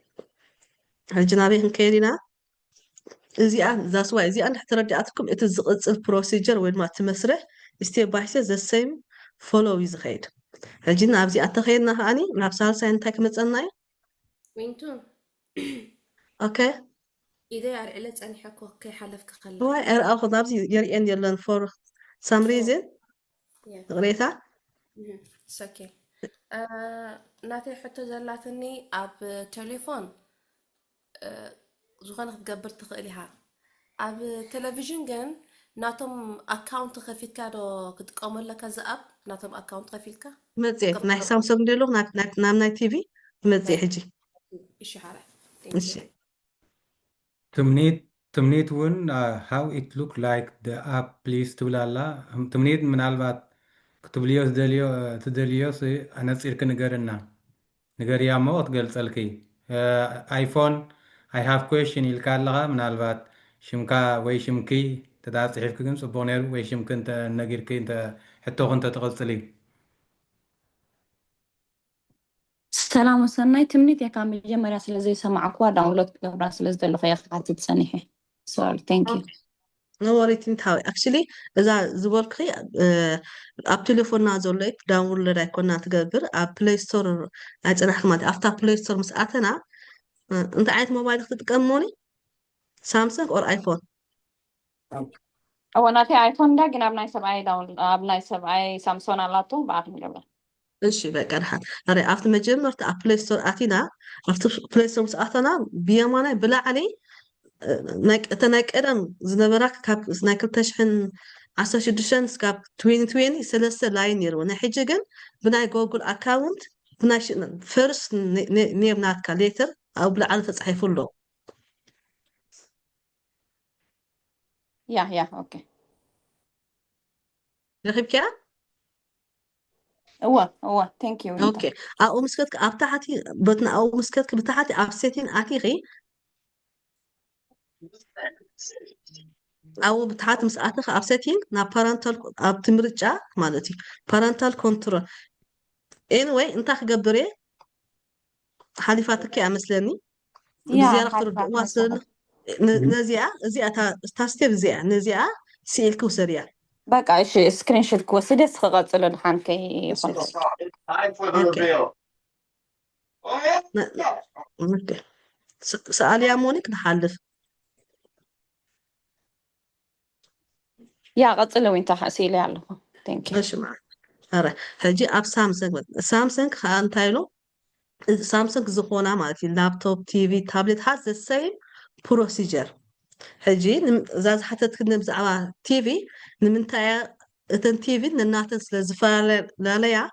اب تي في انتايل كاتيخا ناتو تي في نزبزحا تي في قال سامسونج قال له سفالة عند تي في اندولا دلي فيليبين سولاجن ات procedure ኣብ ዘ ሴም እዩ ዘሎ እንታይ ሪኮመንዴሽን ምስ ገበርኩ ናትኩም ቲቪ ኣብ ዩቲብ ኣቲኹም ክትሪኡ ምክንያቱ እቲ ፕሮሲጀር ዘሰይም ናትና ሳምሶንግ ትኮይና ኣብ ሳምሶንግ ኣቲኻ ኣብ ሴቲንግ ኣቲኻ ፓረንታል ኮንትሮል ዝብል ኣሎ እቲ ትሪኦ ከምኡ ጌርካ ኢኻ ተዓፅዎ ፊልም ዲኻ ተዓፅሎ ዲኻ ሲሪየስ ሙቪ ዲኻ ይብል ይፈላለየን ሕጂ ኩላትና ዝተፈላለየ ቲቪ ስለ ዘለና ኣብ ሴቲንግ ኣቲና ኢና እቲ ክስታይ ምክንያቱ ናይ ኩሉ ክንገብሮ ይንኽእልና ምና ዳርጋ ብዙሕ ዓይነት ቲቪ እየን ዘለዋ እቲ ናተን ቨርጂን ይፈላለዩ እቲ ናተን ኢንሳይድ ሲስተም ይፈላለዩ ግን እቲ ፕሮሲጀር እቲ ሎክ ምግባር እቲ ሊሚት ምግባር ግን ዘሰይም ኣብ ታብለት ላፕቶፕ ይኹን ቲቪ ይኹን ታብሌት ሃ ዘሰይም ፕሮሲጀር እዩ ዘለዎ ማለት እዩ ሕጂ ናብይ ኸይድ ኣብ ሳምሰንግ እዚ ኣውራ ክክሪ ኣለ እዛ ቡክስ ዝብል ኣሎ ብሳምሰንግ ካብቲ መወዳእታ ካብተን 4 ምርጫ እዛ ቡክስ ዝብል ኣላ እዛ ቡክስ እንታይ ኣለዋ እንታይ እዩ ዝመፀካ ሪስትሪክቲድ ሴክሹዋሊ ኤክስፕሊት ቡክስ እዚ እንታይ ማለት እዩ ቁሉዕ ዝኮነ እዚ እንታይ ዝዝርግሓሉ ቁሉዕ ዝኮነ ናይ ፆታዊ ኣካላት ስእሊ ብክስታይ ይዝርጋሕ ማለት እዩ ብመፅሓፍቲ ዝዝርጋሕ ማለት እዩ እንድሕር እዚኣ ሎክ ተዘጌርናያ ቡክ ኢሎም እንድሕር ኣውሪዶም ከይፍለጥናያ ብዛዕባ እዚ ደቅና ክዕዘቡን ክርእዩ ንክእል እዮም እቲ ኣብኡ ዝመፅእ ሓደ ግዜ ኣብ ሰርች ዝገበርሉ ኣብ ከም ኣሳይመንት ምስ ተዋሃብና ምስ ረኣኽቦ ብጣዕሚ ደስ ክሓክሓካ ደፅላኣካ እዩ እታ ስእሊ ድመፅእ ማለት እዩ ኩሉ ቁሉዕ ዝበሃል እቲ ፕራይቬት ኣካላትና ዝበሃል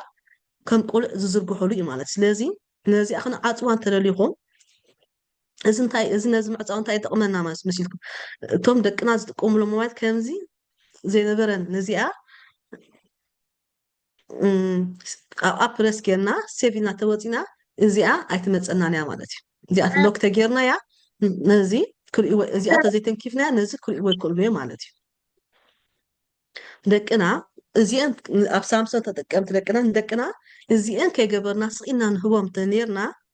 ደቅና ከይተረዳእና ንብድሎም ኢና ንሕና ምስቶም በደልቲ ወለዲ ኢና ንፅብፀብ ምክንያቱ ንሶም ሰኣን ፍልጠቶም ተጠቀምቲ እዚ ይኾኑ ንሕና ከዓኒ ከይፈተና ከምኡ ክንጥቀሙ ኢና ንጎም ምክንያቱ እተን ላፕቶባት እተን ሞባይላት እዚ ኩሉ ሜዳ ንሕና ብዝገዝኣናሎም ኢና ንጥቀሙ ማለት እዩ በቲ ንሕና ብገንዘብና ዘምፃናዮ ደቅና እዚ ፓረንታል ኮንትሮል ዘይብሉ ጌርና ንህቦም እንተኮይና ንደቅና ኢና ክንብድል ፀኒሕና ሕጂ እንታይ ይደሊ ከይፍለጥካ ትብድሎ ዳሓኒ ክሳብ እዚኣ ዝፍለጥናዮ ነገር ግን ኣብ ነውስ ወከፍ ካብዛ ሎማዓንቲ ጀሚርና እዚኣ እዚ ዘይብልና ንደቅና ቴሌፎን ኣይንሃብ እንተኾነ ቴሌፎን ተዘይሃብናዮም ተመራፂ እንድሕር ንህቦም እንተኮይና ግን ብግዴታ ወይ ድማ ማስትቢ ዝብሉ ማስትቢ ጌርና ሎክ ጌርና እዚኦም ክንህቦም ኣለና ማለት እዩ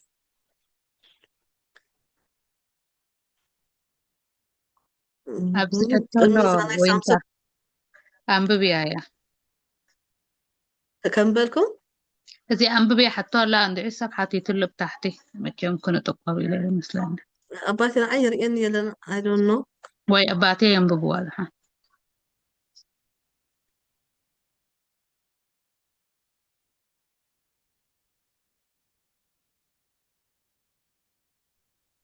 ያ እንታይ ትብላላ ተስፋ ኣለም ይፅሒፍዋ ኣባ ከመይ ኣምሲኹም ገለ ስድራ ቤታት ምስ ደቆም ኮይኖም ዝከታተልዎ ስለዝህሉ እቶም እንጥቀመሎም ቃላት ቁሩብ ጥበብ ተጠቂምና እንተንጥቀመሎም ሓገዝቲ እዮም ይብላሎ እምበር ቴንክዩ ተስፋ ኣለም ወይንታ ናባኸይ ያ ኦኬ ኣነ ያ ፅቡቅ ኣለካ እንታይ ዝብሊ ኣብቲ ኣብኡ ድመፅእ ከምኡ ገይሩ ስለዘምፅኦ ነቲ ሎክ ክንገብሮ ክቐለልና ኢለ እምበር ኦኬ ክገብሮ ክእል እየ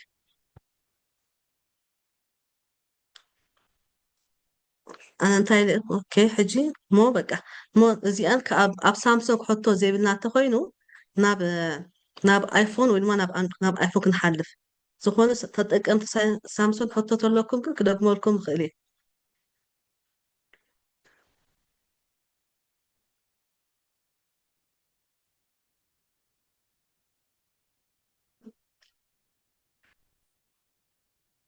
ሕጂ ኣበይ በፂሕና ኣለና ኣብ ፓረንታል ኮንትሮል ፎር ኣይፎን ማለት እዩ ኮሽን ኦኬ ኣብ ናይ ቲቪሲ ኮድ ጥራሕ መፂኒ ከምኡ ምስ ገበርኩስ ኣብ ናይ ፓረንታል ኮንትሮል ምስ ኣተኹ ሊሚት ችልድረን ኮንታክት ኣክሰስ ኤንድ ዩሴጅ ታይም ዝብል ኣሎ ኮድ ጥራሕ መፂኒ ሕጂ እንታይ ኢኻ ሕጂ ሳምሰንግ ዳናትኪ cutie. I don't know. እንታይ ለክን እናቱ እንታይ ድዩ ሕጂ ኣነ ብዙሓት ዓይነት ቲቪ እንደለዋ እንታይ ምርጫ እቲ ፕሮሲጀር ዘሰይም እዩ እንታይ ክትገብር ደለኹ ከኣነ ኣብ ዩቲብ ኣቲኻ ብዛዕባ ተናትኪ ኩሉ ተናትኪ ቨርጂን ናይ ቲቪ ሽምሂብኪ ስቴፕ ባይ ስቴፕ ክሪኤክ ክኽእል እዩ ኣነ ሳምሰንግ ጥራሕ ደላትኒ እቲ ኦቨርኦል ክስታይ ዝገብራ እምበሪ እቲ ፕሮሲጀር ዘሰይም ሰኣትኻ ፎሎ ኣፕ ዝገብሮ እምበር ናትና ሳምሰንግ እያ ሕጂ ኣብ ዩቲብ ኣቲኺ ነታ ናትኪ ቲቪ ኣብኣ ሃው ቱ ፓረንታል ኮንትሮል ኣፕላይ ኦን እንታይ ዓይነት ቲቪ ምዃና ኣብኣ ኖሚኔት ጌርኪ ኣብኡ ስቴፕ ባይ ስቴፕ ክመፀልኪ እዩ እሺ thank you. Recording in progress. ولا تي في وينتا ببعينت ولا LG هم ولا سامسونيك for example ناي سامسونيك أبز سكرين شات سكرين شير نتغير كس تصبق نيرو كاب موصدنا example جوجل غيرنا أبعلنا تاشم ما قبرنا يعني thank you.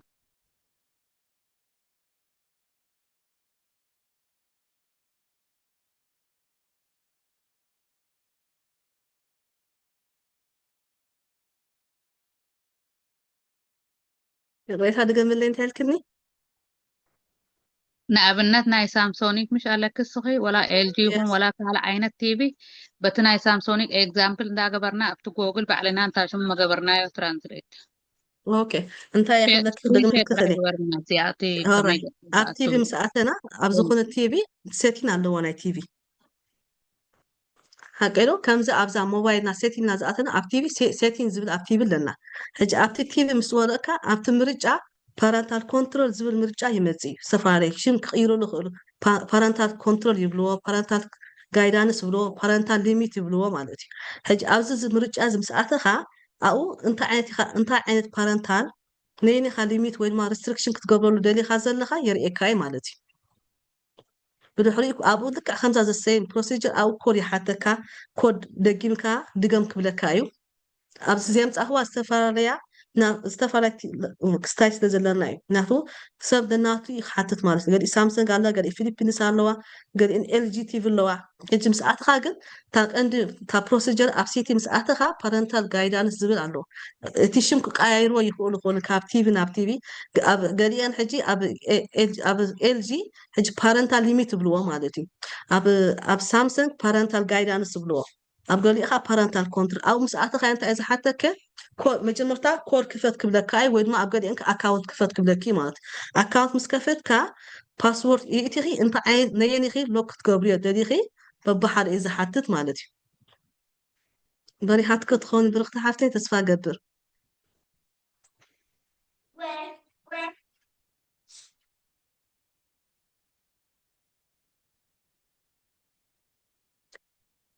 نبي نحل فينا parental control for iPhone مالتي زي حجي parental control كأت procedure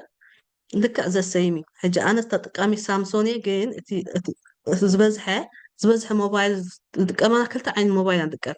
اتي ناتن فيرجين يفعله إمبر وي سامسونج نتكلم وي آيفون نتكلم مالتي مجمرتا أبت parental control ناي آيفون أبت قدامي جت يزلو أبت قدامي جت ناي موبايلكم أبساتين كنا حجز السيم بروسيجر مالتي أبساتين مستوقنا انتاي زبل بتحري سكرين تايم كنطوقنا مالت وين ما بريس نقبرنا أبتاب سكرين تايم نيكست انتاي اخمصنا دحري تيرن اون حجي after انتوي parental control on زنبرت أبزي انتاي كيرو مالو تيرن اون سكرين تايم زبل كمتسي توم تتقمتي ايفون مس ايفون اب قبرو بدحري انتاي اب تاب كونتنت ان برايفسي ريستريكشنز كنطوقينا بدحري مالتي اجل لك خنت ناي سامسونج ابزي انت اتحتنا كود اتحتنا 4 قصري اقتو انتر 4 ديجيت ان مجمرتا مساتهما دحراي كاني توم تتقمتي ايفون انتاي وي انا سامسونج تتقمت يبلي ايفون اب غزانا جن انت اتلكم 4 قصري مساتهم انتر 4 ديجيت تواخ مالتي بلاس نتاز أتهم كود نتا بفضل ولدت أحفظ والنا زبلنا كود مالتي دقيقكم كنت أتوالكم مسألتنا يا مسألتنا يا انتايو أبتز أتخا خمتني عنتوي application and game زبلنا أبزي داون تايم يدمتينا له apps limit መፂና ኣሎ communication ኢሉ መፂና ኣሎ እዚኣ ኻኒ all allowed ዝብል መፂና ኣሎ እዚ ኸዓ እንታይ content and privacy ዝብል መፂና ኣሎ እዚኣ ነተን አይፎን ትጥቀሙ slightly change ኣለዎ ንእሽተይ ፍልልይ ኣለዎ of course down time ዝብል ኣይነበረን afti ግን እዚአን ኣለዋ ማለት እዩ ነዚአን ምስ ገበርኩም ብድሕሪ ናበይና ክንከይድ ወይ ድማ ስክሪንሾት ጌርኩም ወሰድዎ በብሓደ ኣብ ገዛ በቲ ስቴፕ ባይ ስቴፕ ትገብርዎ ኢኹም ማለት እዩ ስክሪንሾት ጌርና ተወዲና ክንሓልፍ نسي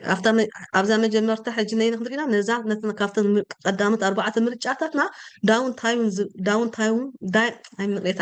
تايم زبل مرجع خدرينا مالتي داون تايم مينس نتا ايباد اور ايفون زي تكمل غزي غير مغباري نابنت ازي اب ايفون تطقمت برجع لكم نابنت سوني كاف ساعات كلتا كساب ساعات 3 راح تقوموا ترليكم ኣብኣ ሴፍ ገብሩዋ ማለት ሶሉስ ነሰይ ሶሉስ እቶም ሙሉ ደቅኹም ካብ ሰዓት 1 ክሳብ ሰዓት 2 ጥራይ ሓንቲ ሰዓት ፍቀረሎም ትገብርዎ ትኽእሉ ኢኹም እዚኣ which is በታ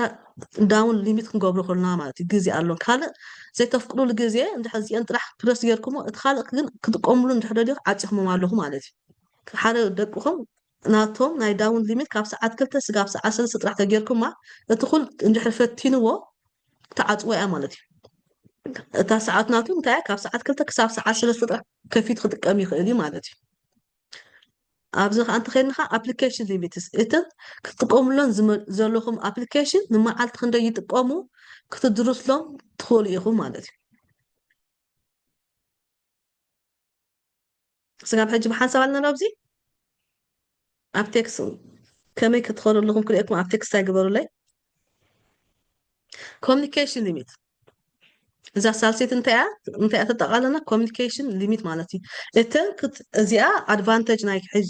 ኣብ ዝረኣኽዋ ማለት እዩ እተን ክትድውሉለን እትኽእሉ ቁፅሪ ጥራሕ ክትፅንሎም ትኽእሉ ኢኹም ንኣብነት እዛ ኮሚኒኬሽን ሊሚት እንታይ ክትፀዓና ትኽእል እያ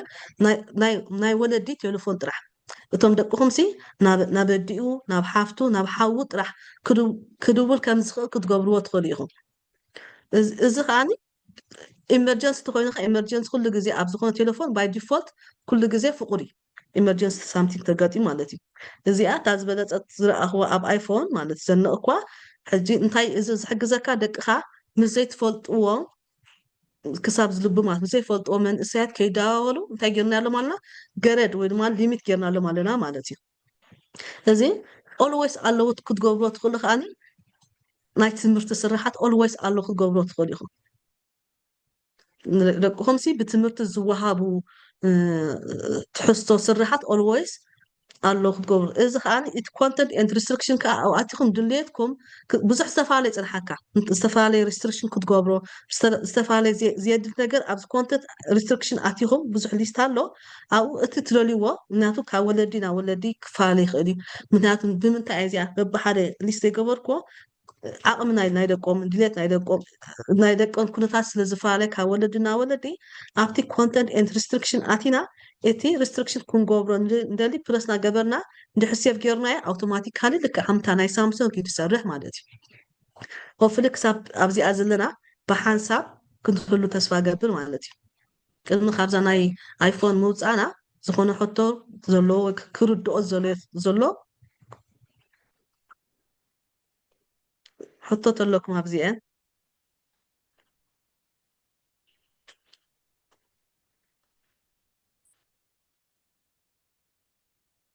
اوكي مو خم تردأتكم يك حالفة مالتي بدحري زي هذا parental control جزئة انت يك تحابون دلك توستون عليكم نحتو سف كم سفارة زي parental control ناي ويندو إذا مالت ناي كمبيوتر مالتي اذا هارد ديسك كمبيوتر تكملنا على كمبيوتري انتي ابت كمبيوتر ببحاده نغركم ازي كليك اون ويندو بتصقا مودن ابتخورنا ويندو تمثل كستالاتنا ويندو على او مساعتنا ابنات كليك اون يور اكاونت افت اكاونت هاخنا اتينا مالت بدحري بدحرت اكاونت مساعتنا كليك اون تشينج اكاونت سيتنجز بك تركبينا زي ستيب باي ستيب انت ايزي حجب علوخو it's a procedure sort of step أو أتكم كتصوت وزلكم جيمي click on the family and other users كلنا click on add a family members add حجي نايدكم زدكم بلو أو فلوخ أني نايدكم add كتقبلوا تخليهم نكال سب كم تخلينا أفتح كمبيوتر وبيت سبتايزو خلا كنترول تقبلوا دلهم add كتقبلوا تخليهم enter زياد إيميل أدرس إيميلهم يأتيهم كنترول تقبلوا تخليهم باسورد حتى كوميناتو مالت ناي لسنا ولا كان تقاط أنا اللي خاش يموت تقول لها إيميلات تقطوي أخا ناتو باسورد تقومر تقطوي أخا استوى دلو بوتا date of birth كتقامي خامات next بدحول next بدخل مسأتنا انت ادمت next بدك متصنع اي مالتي next بدك متصنع بدحول procedure phone number or alternative email زد قمر الايميل مالتي اذا مسأتنا تليفون نابين كيدنا نابين كيدنا ناب account after account مسأتنا انتاي click the manage family setting online كلنا sign in مسكبرنا انتايك متصنع مود اتا از procedure مسحالفه purchase and spending متصنعي screen time play متصنعي browsing متصنعي كم تاني عندك apps and games and media زبط متصنعي مالتي اجي ابز جم ساعتنا لك اب purchase and spending time انت حريقها او برس مسجبر كايو او متصكاي كندي ساعات يوم دقيقه spending كوبرو تريليوم ناتي ازي انت اينا ببحاده كقول انا بقول اي فاري كونديشن اي ولدي فاري كونديشن اي قول اصل فاري سبيسيفيك كتقبرو اي تخدنيها كم ولادكم بحرنا ولادكم طبعا هم ولادكم حدا ولادس ولادسي ابزاس purchase and time سي كندي كطف زدلي او مرچ اي مصكال نت زدلخا مرچ مرچ سيف مسبل كايو اذا كمتي يعني مجمرت اوتوماتيك يسرع قال لسي سكرين تايم حدا ولادي نولادو 3 ساعات انت حز كفتولو زخل سر حوارس زبل مرچ አለው ሰፋለ مرچات አለው او نوع بريس جيركا سيفتا جيركا يسرحلو مالتي ثلاث ساعات ولادكا كتقمسي ايفطرلوني مالتي براوزينج زخان اب كومنات سيستم ابليكيشن اند جيمز اند ميديا خان زخاني ندقخا جيم ات ابس نخندي ساعات نخندي غزي يفقرالو مالتي كتفطولس تخيل تزرل خايو برچا خاريو بس ولادكا تسامامي خاريخا سيف زغبر كاين مان اوتوماتيكالي سرحالكا مالتي بنحري نابينا كيم انبار እዚ ኩሉ ካብ ኮነ እንታይ ኢና እዚ ኩሉ ምስ ኣነ ንደቅና እንታይ ክንኣቱለና መብፃዕታ ዝበሃሉ ወይ ድማ ፕሮሚስ ናይ ቆልዑ ደቅና ሲ ንወለዲ ዝኣትውሉ መብፃዕሲ ኩሉ ሰብ መብፃዕ ዝኣት ወለዲ ደቆ መብፃዕታት ኣትውሉ ቆልዑ ከዓኒ ደቅና ከዓኒ መብፃዕታት ይኣኽሉ ለሰይ ገለ ካብቲ ቆልዑት መብፃዓ ንወለዶም ኮፍ ኢሎም ይሄን ክእትውዎ ዘለዎ እንታይ ተልና ለሰይ ናይ ውልቃዊ ሓበሬታ ከም ኣድራሻ لازمني زعاتو اتقولعي تحد ولادنا سي انتاي مبصحن اتولنا نزبل ناي ولقاو حبريتا كم ادراشا منبر غزاي قص تليفون وزته نزي فلطم سبات نخيب زمانه اميريا استالخو وسب نولدك يحبركو فتيمه باكال نخيرخبو اذا خامناتو اميرا استالخيسناتو كل ميرا زقر مالت كل قنع مالت هيكون كل خاني طعي مالت هيكون في ميرا تقرب كاير حق وسب بهارو كساب زي فلت كايو دقنا خاني بينهم كمان تفلم كرخبوه كم زي بلهم من قارمات مبزع كم كاب ولدي فقط كيرخبكم سألي يكون فيديو ناب انترنت ترى خو وصفت إيما أسددين بفلاي أبزلهم نجزي انترينا يو أب سفالي سنخ تدخلها أتي كصدوا اليوم زلوا سبب بزح زقاتم نسيب أبتي بسكر أبتي محارون برنامج جزء من السكرنت أبستو حبالو بزحات عديتها كم زقات من اللوع مسحواتن كقربون كله أبتي ليلا the same age كم زلون يقربون the same كلاس خمسة محارق قربون سئل نخسر بزحات اللو إذا سئل متعمل تقوم الحراي نحما نجر كنت قوم لهم يخلي ويد ما بقول بتسأل أتيم كفارح هو ميخلي إذا خانة أبقول أبي حسيا كور الخدي مالتي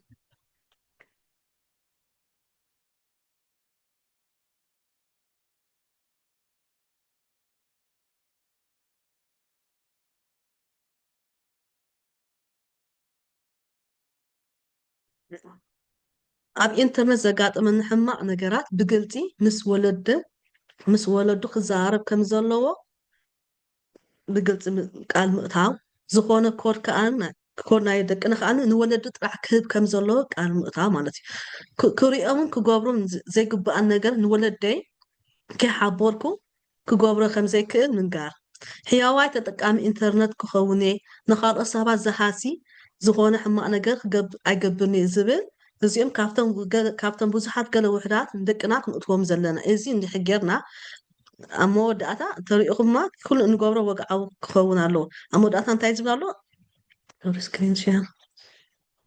ኣብ መወዳእታ ፌርማ ውሉድ ዝብል ኣሎ ኣብዚኣ ተሪኢኹማ ጫፍ ኮይና ተዓሚጣትላ ኣብዛ ፌርማ ውሉድ እቲ ቆልዓ ሳይን ጌርካ ኣዘራሪብካ ኣረዲእካ እንተጌርካ ዝበዝሑ ቆልዓ ዝበዝሐ ሰብ ሓላፍነት ተሰኪምካዮ ኣብዚኣ ዝበዝሐ ቆልዓ ሓላፍነት ተሰኪምካዮ ካብቲ ሓላፍነት ወለደይ ይኣምኑኒ ኢሎም ስለዝሓስብ ዝበዝሐ ካብቲ ሓላፍነት ከጉድል ኣይደሉን እዚኦም እንታይ እዮም ቆልዑ ንዓና ዝኣትውልና ገለ መብፃዕታት እዮም እዚ ከዓ ነሰይ ሓደ ቆልዓ ስእልን ካልእ ሰብ ተሰሊዱ ከጋጥሞ ዝኽእል ፀገማት ሪስክታት ብግልፂ ምዝራብ ማለት እዩ ኦኬ እዚ ቆልዑስ ኣትዮም ንሕና ከንደቅና እንታይ ኢና ክንኣትውሎም እንታይ ኢና ክንገብር ዘለና መጀመርታ ደቅና ዝጥቀምሎም ኩሎም ዌብሳይታት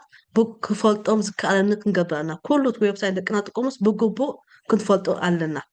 ኣብ ኣጠቃቅማ ኮምፒተር ኢንተርነት ቅቡላት ዝኾኑ ሕግታት ምስ ደቅና ተማይጥና ክንገብር ኣለና ኮምፒተር ኣይፓድ ኣይፎን ከመትሓዚ ቆልዑ ከይንጥቀመሎም ቃል ይኣቱ እዚኣ እታ ኣርጊፅና ክንገብር ምክንያቱ ንሕና ከም ኣዴታት ዝበዝሐ ኣዴታት ምስ ስለምደቅና ንውዕል ደቅና ኣብ ዝርቡሽና ግዜ ስቕ ክብሉና ኢልና ቴሌፎን ንህቦ ኢና እዚ እንታይ ኢና ንገብር ንደቅና ከም መትሓዚ ቆልዓ ብቴሌፎን ዝተሓዝ ቆልዓ ምዃኑ ኢና ንህቦም እዚ ስለዚ ንደቅና እታ ኮምፒተር ኣይፓድ ፎን ቲቪ ንደቅና ከም መትሓዚ ቆልዓ ከም ደኬር ክንጥቀመሎም ቃል ክንኣቱ ኣለና ምስ ዕድመ ደቀይ ዝኸሩ ናይ ወለዲ መቆፃፀሪ ፓረንታል ኮንትሮል ክንገብር ኣለና ኣብ ኩሎም ደቀይ ዝጥቀምሎም ኣብ ኣይፎን ተኮይኑ ኣብ ኣይፎን ኣብቶም ደቅና ኣብ ላፕቶፕ ኣይፓድ ኣብ ኩሎም ደቅና ዝጥቀማሉ ግዴታ መቆፃፀሪ ኮንትሮል ክንገብረሎም ኣለና ኣብ ኢንተርነት ዓቕልቶም ናይ ኢንተርነት ዓቕልቶም ንጥፈታቶም ከዓኒ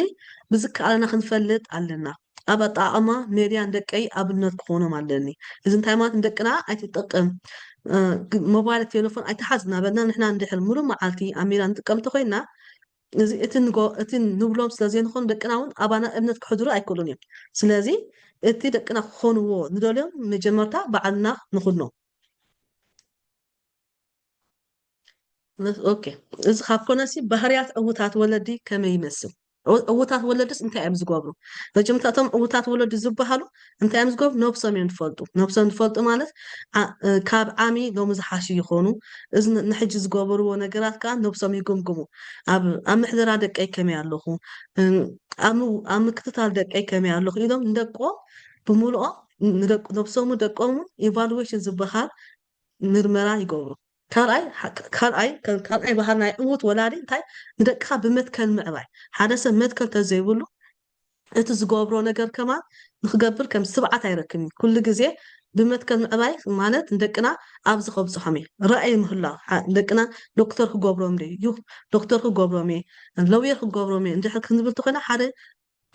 ክንጭቡጦ ዝኽእል ፍሉጥ ረኣይ ወይ ድማ መትከል ክህልወና ኣለዎ እዚ ትገብር ተኮይንካ እንታይ ዝሕግዘና ስኒ ክንተክስ ሕግዘና ማለት እዩ እቶም ከም ሳልሳይ እዞም ዕውታት ወለዱ ንብሎ እንታይ መደብ ምውፃእ ምትግባርን ሓደ ወላዲ መደብ ዘይብሉ ተኮይኑ እቲ ዝኸዶ ዝጓዓዞ ነገር ሎሚ ይመፅእ ፅባሕ ተሓለፍቲ ኮይና እንታይ ዝበሃሉ ሓደ ሰብ መደብ ዘይውፅእ ተኮይኑ ኣብ ካልኦት መደብ ዘውፅሉ እዩ ዝኸይድ ማለት እዩ ስለዚ መደብ ምውፃእን ምትግባር ነቲ መደብ ዘውፃእና ከዓኒ ኣጥቢቕና ምውሳእን ሓላፍነትን ምውሳድን ሓደ ሰብ መደብ ከውፅእ ከሎ ጌጋ ደሊ መደብ ዘውፅእ የለ የግዳስ ኣብቲ መደብ ምስ ወፅእ ምትግባር ግን ብዙሕ ጌጋታት ክህልወና ይኽእል እዩ ስለዚ ነቲ ዘውፃእናይ መደብ እንታይ ኢና ክነተግብሮ ኣለና ናይ ምብኻኻል ክእለት ምዕባይ ብቑዕ ወላዲ ዝበሃል እንታይ ምብኻኻል ክእለት ዘለዎ ምስ ደቅና ንዛረቦ ነገር እንታይና ንበል ቃላት እንታይና ቃላት ነውፅእ ልቢ ደቅና ከይንሰብር ምክንያቱ እንታይ ዝበሃሉ ኣብ ያዕቆብ ብዛዕባ ልሳን ኣጥቢቑ ይዛረብ እዩ እንታይ ብሎ እቲ ንልሳኑ ክገትር ዝኽእል ሰብኣይ ብቑዕ ሰብኣይ ዝብሎ ምክንያቱ እንታይ መልሓስና ወይ ድማ እቲ ልሳንና እንታይ ዓፅሚ የብላን ዓፅሚ ትሰብር ይብሉ ልቢ የብላን መልሓስታይ ግን ልቢ ተድምያ ስለዚ ንደቅና እንብሎ ቃላት እንዛረቦ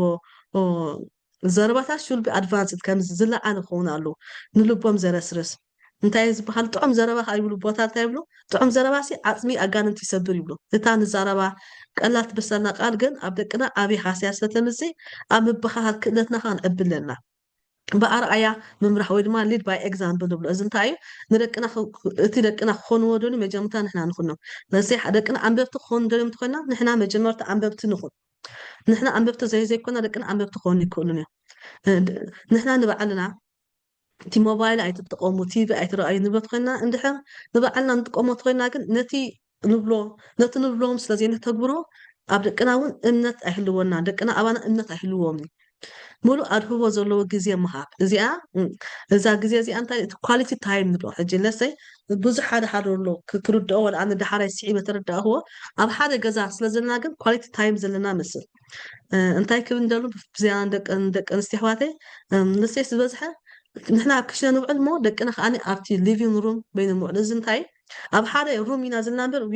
ኳሊቲ ታይም ዝበሃል ሲ የብልና ማለት እዩ ስለዚ ኳሊቲ ታይም ዝበሃል ክህልወና ክኽእሉ ሙሉእ ናይ ፅምዋ ግዜ ሙሉእ ኣድህቦ ሰዓትን ንደቅና እንወፍዮ ማለት እዩ ገምጋም ናይ ስድራ ቤት ዝገብሩ ከዓ እዮም እውታት ወለዲ ወይ ድማ ባህርያት እዚ እንታይ ኢቫሉዌሽን እዚ ኢቫሉዌሽን እንታይ ይጠቕመካ ኣካይደካ ትግምግም ዝሓለፍካዮ ትግምግም ዘለኻዮ ትግምግም ጌጋታትካ ትግምግም ማለት እዩ ካልእ ከዓ ዘመስግን ወላዲ ምዃን ዘመስግን ወላዲ ምዃን እንታይ እዩ ጥቕሙ ንደቅና እቲ ገዛና እቲ ንነብረሉ ቤት ሰላም ክኸውን እዩ ዝሕግዘና ናቱን ብዝኸውን ዘይከውንን እንድሕር 19 ሚሊዮን ንብል እንተኮይና ነቶም ደቅና እቲ ንነብረሉ ዓለም ናይ ጭንቀት ዓለም ምዃኑ እዩ ዝርድኦም ለሰይ ኣብ ሂወት እዚኣ ላ ትሪእዋ ዘለዎም ኣይትረአየ እንዳምበር ፍርቂ ብኬር ማ እያ እዚኣ ኣኸንዲ ነታ ምልእቲ ንርኢ ነታ ፍርቂ ምልእቲ እንተርኢና ክንዓግብ ንኽእልና ምክንያቱ ሂወት ምሉእነ ድበሃል የብላ ኩሉ ግዜ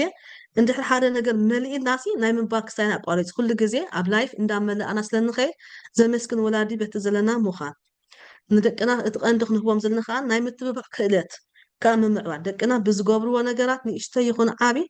ክተባብዑ ኣለዎ ምክንያቱ ሓደ ሞራል ዝረኸበት ነፍሲ ካልእ ክትገብር ምንም ኣይፅግማን እዩ ስለዚ ንደቅና እንታይ ክንገብርና ናይ ምትብባዕ ክእለት ክህልወና ኣለዎ ኣኸንዲ ነቲ ጌጋታትና ነቲ ናቶም ጌጋታት ንርኢ ነታ ንእሽተይ ዝገበርዋ ዓወት ወይ ድማ ነታ ንእሽተይ ዝገበርዋ ፕሮግረስ ምዕባለ ንዓ እንዳርከብና ክነድንቕ ምኽኣል ማለት እዩ ኣብ መወዳእታ እንታይ ሓንቲ ቃል ኣዝያ ደስ ትብለኒ ቃል ኣላ ንሳኻኒ ኣብ መወዳእና ገፅና ኢና ሕጂ እንታይ ፊልጵስ ኣብ ፊልጵስ 4:13 እንታይ ይብል በቲ ሓይሊ ዝሃበኒ ክርስቶስ ንኽእሉ ክኽእሎ እየ ዝብል እዚ ማለት ንሕና ከም ወለዲ ካብ ክርስቶስ ዝሃበና ሓይሉ ንስኻኒ እዚ ናብ ዝቕሚጥ እዮም ዘሎ ኮትስታይ በቲ ሓይሊ ዝሃበና ክርስቶስ ንሕና ብቕዓት ወለዲ ኮይና ክንክእሎ ኢና ዝብል ኣብ ርእስና ዝተቐመጠ ኣተሓሳስበና ክህልወና ኣለዎ በቲ ሓይሊ ዝሃበና ክርስቶስ ዕውታትን ሕጉሳትን ቆልዑ ክንዕቢ ንኽእል ኢና ኢልና ትውክልትና እምነትና ኣብ ኣምልኽ ጌርና እቲ ንሕና ክንገብሮ ዝግባአና ተጌርና ዘይከኣል ነገር የለን በቲ ሓይሊ ዝሃበና ክርስቶስ ንደቀይ ካብ ሕማቕ ነገራት ክንከላኸለሎም ይከኣል እዩ በቲ ሓይሊ ዝሃበኒ ክርስቶስ ኩነት ኣእሙረይ መጀመርታ ንሕቶም ወለዲ ኩነት ኣእሙሮና ክንሕሉ ኣለና እንታይ ኣብ ምሳሌ 4:23 እንታይ ይብል ሂወት ካብ ኣእሙሮይ እሞ ትፍልፍል ልዕሊ ኩሉ ንኣእምራኹም ሓልውዎ ብል ስለዚ ኣእምሮና ክንሕልዎ ኣለና በቲ ሓይሊ ዝሃበና ክርስቶስ ገዛ ሰላም ንሓይ ርእት መንፈስ ክገብራ ንኽእል ኢና ምክንያቱ ገዛና ገዛ ፍቕሪ ገዛ ሰላም ገዛ እንተኮይኑ እቶም ደቅና ዝነብርዎ ሂወት እቶም ደቅና ንኻልእ ንክሓስቡ ገዝኦም ክፈትዉ ኣብ ገዝኦም ኮምፎርት ኮይኑ ክስምዖም እታ ዝነብሩላ ገዛ ዝበለፀት ገዛ ኮይኑ ክስምዖም ስለዝኽእሉ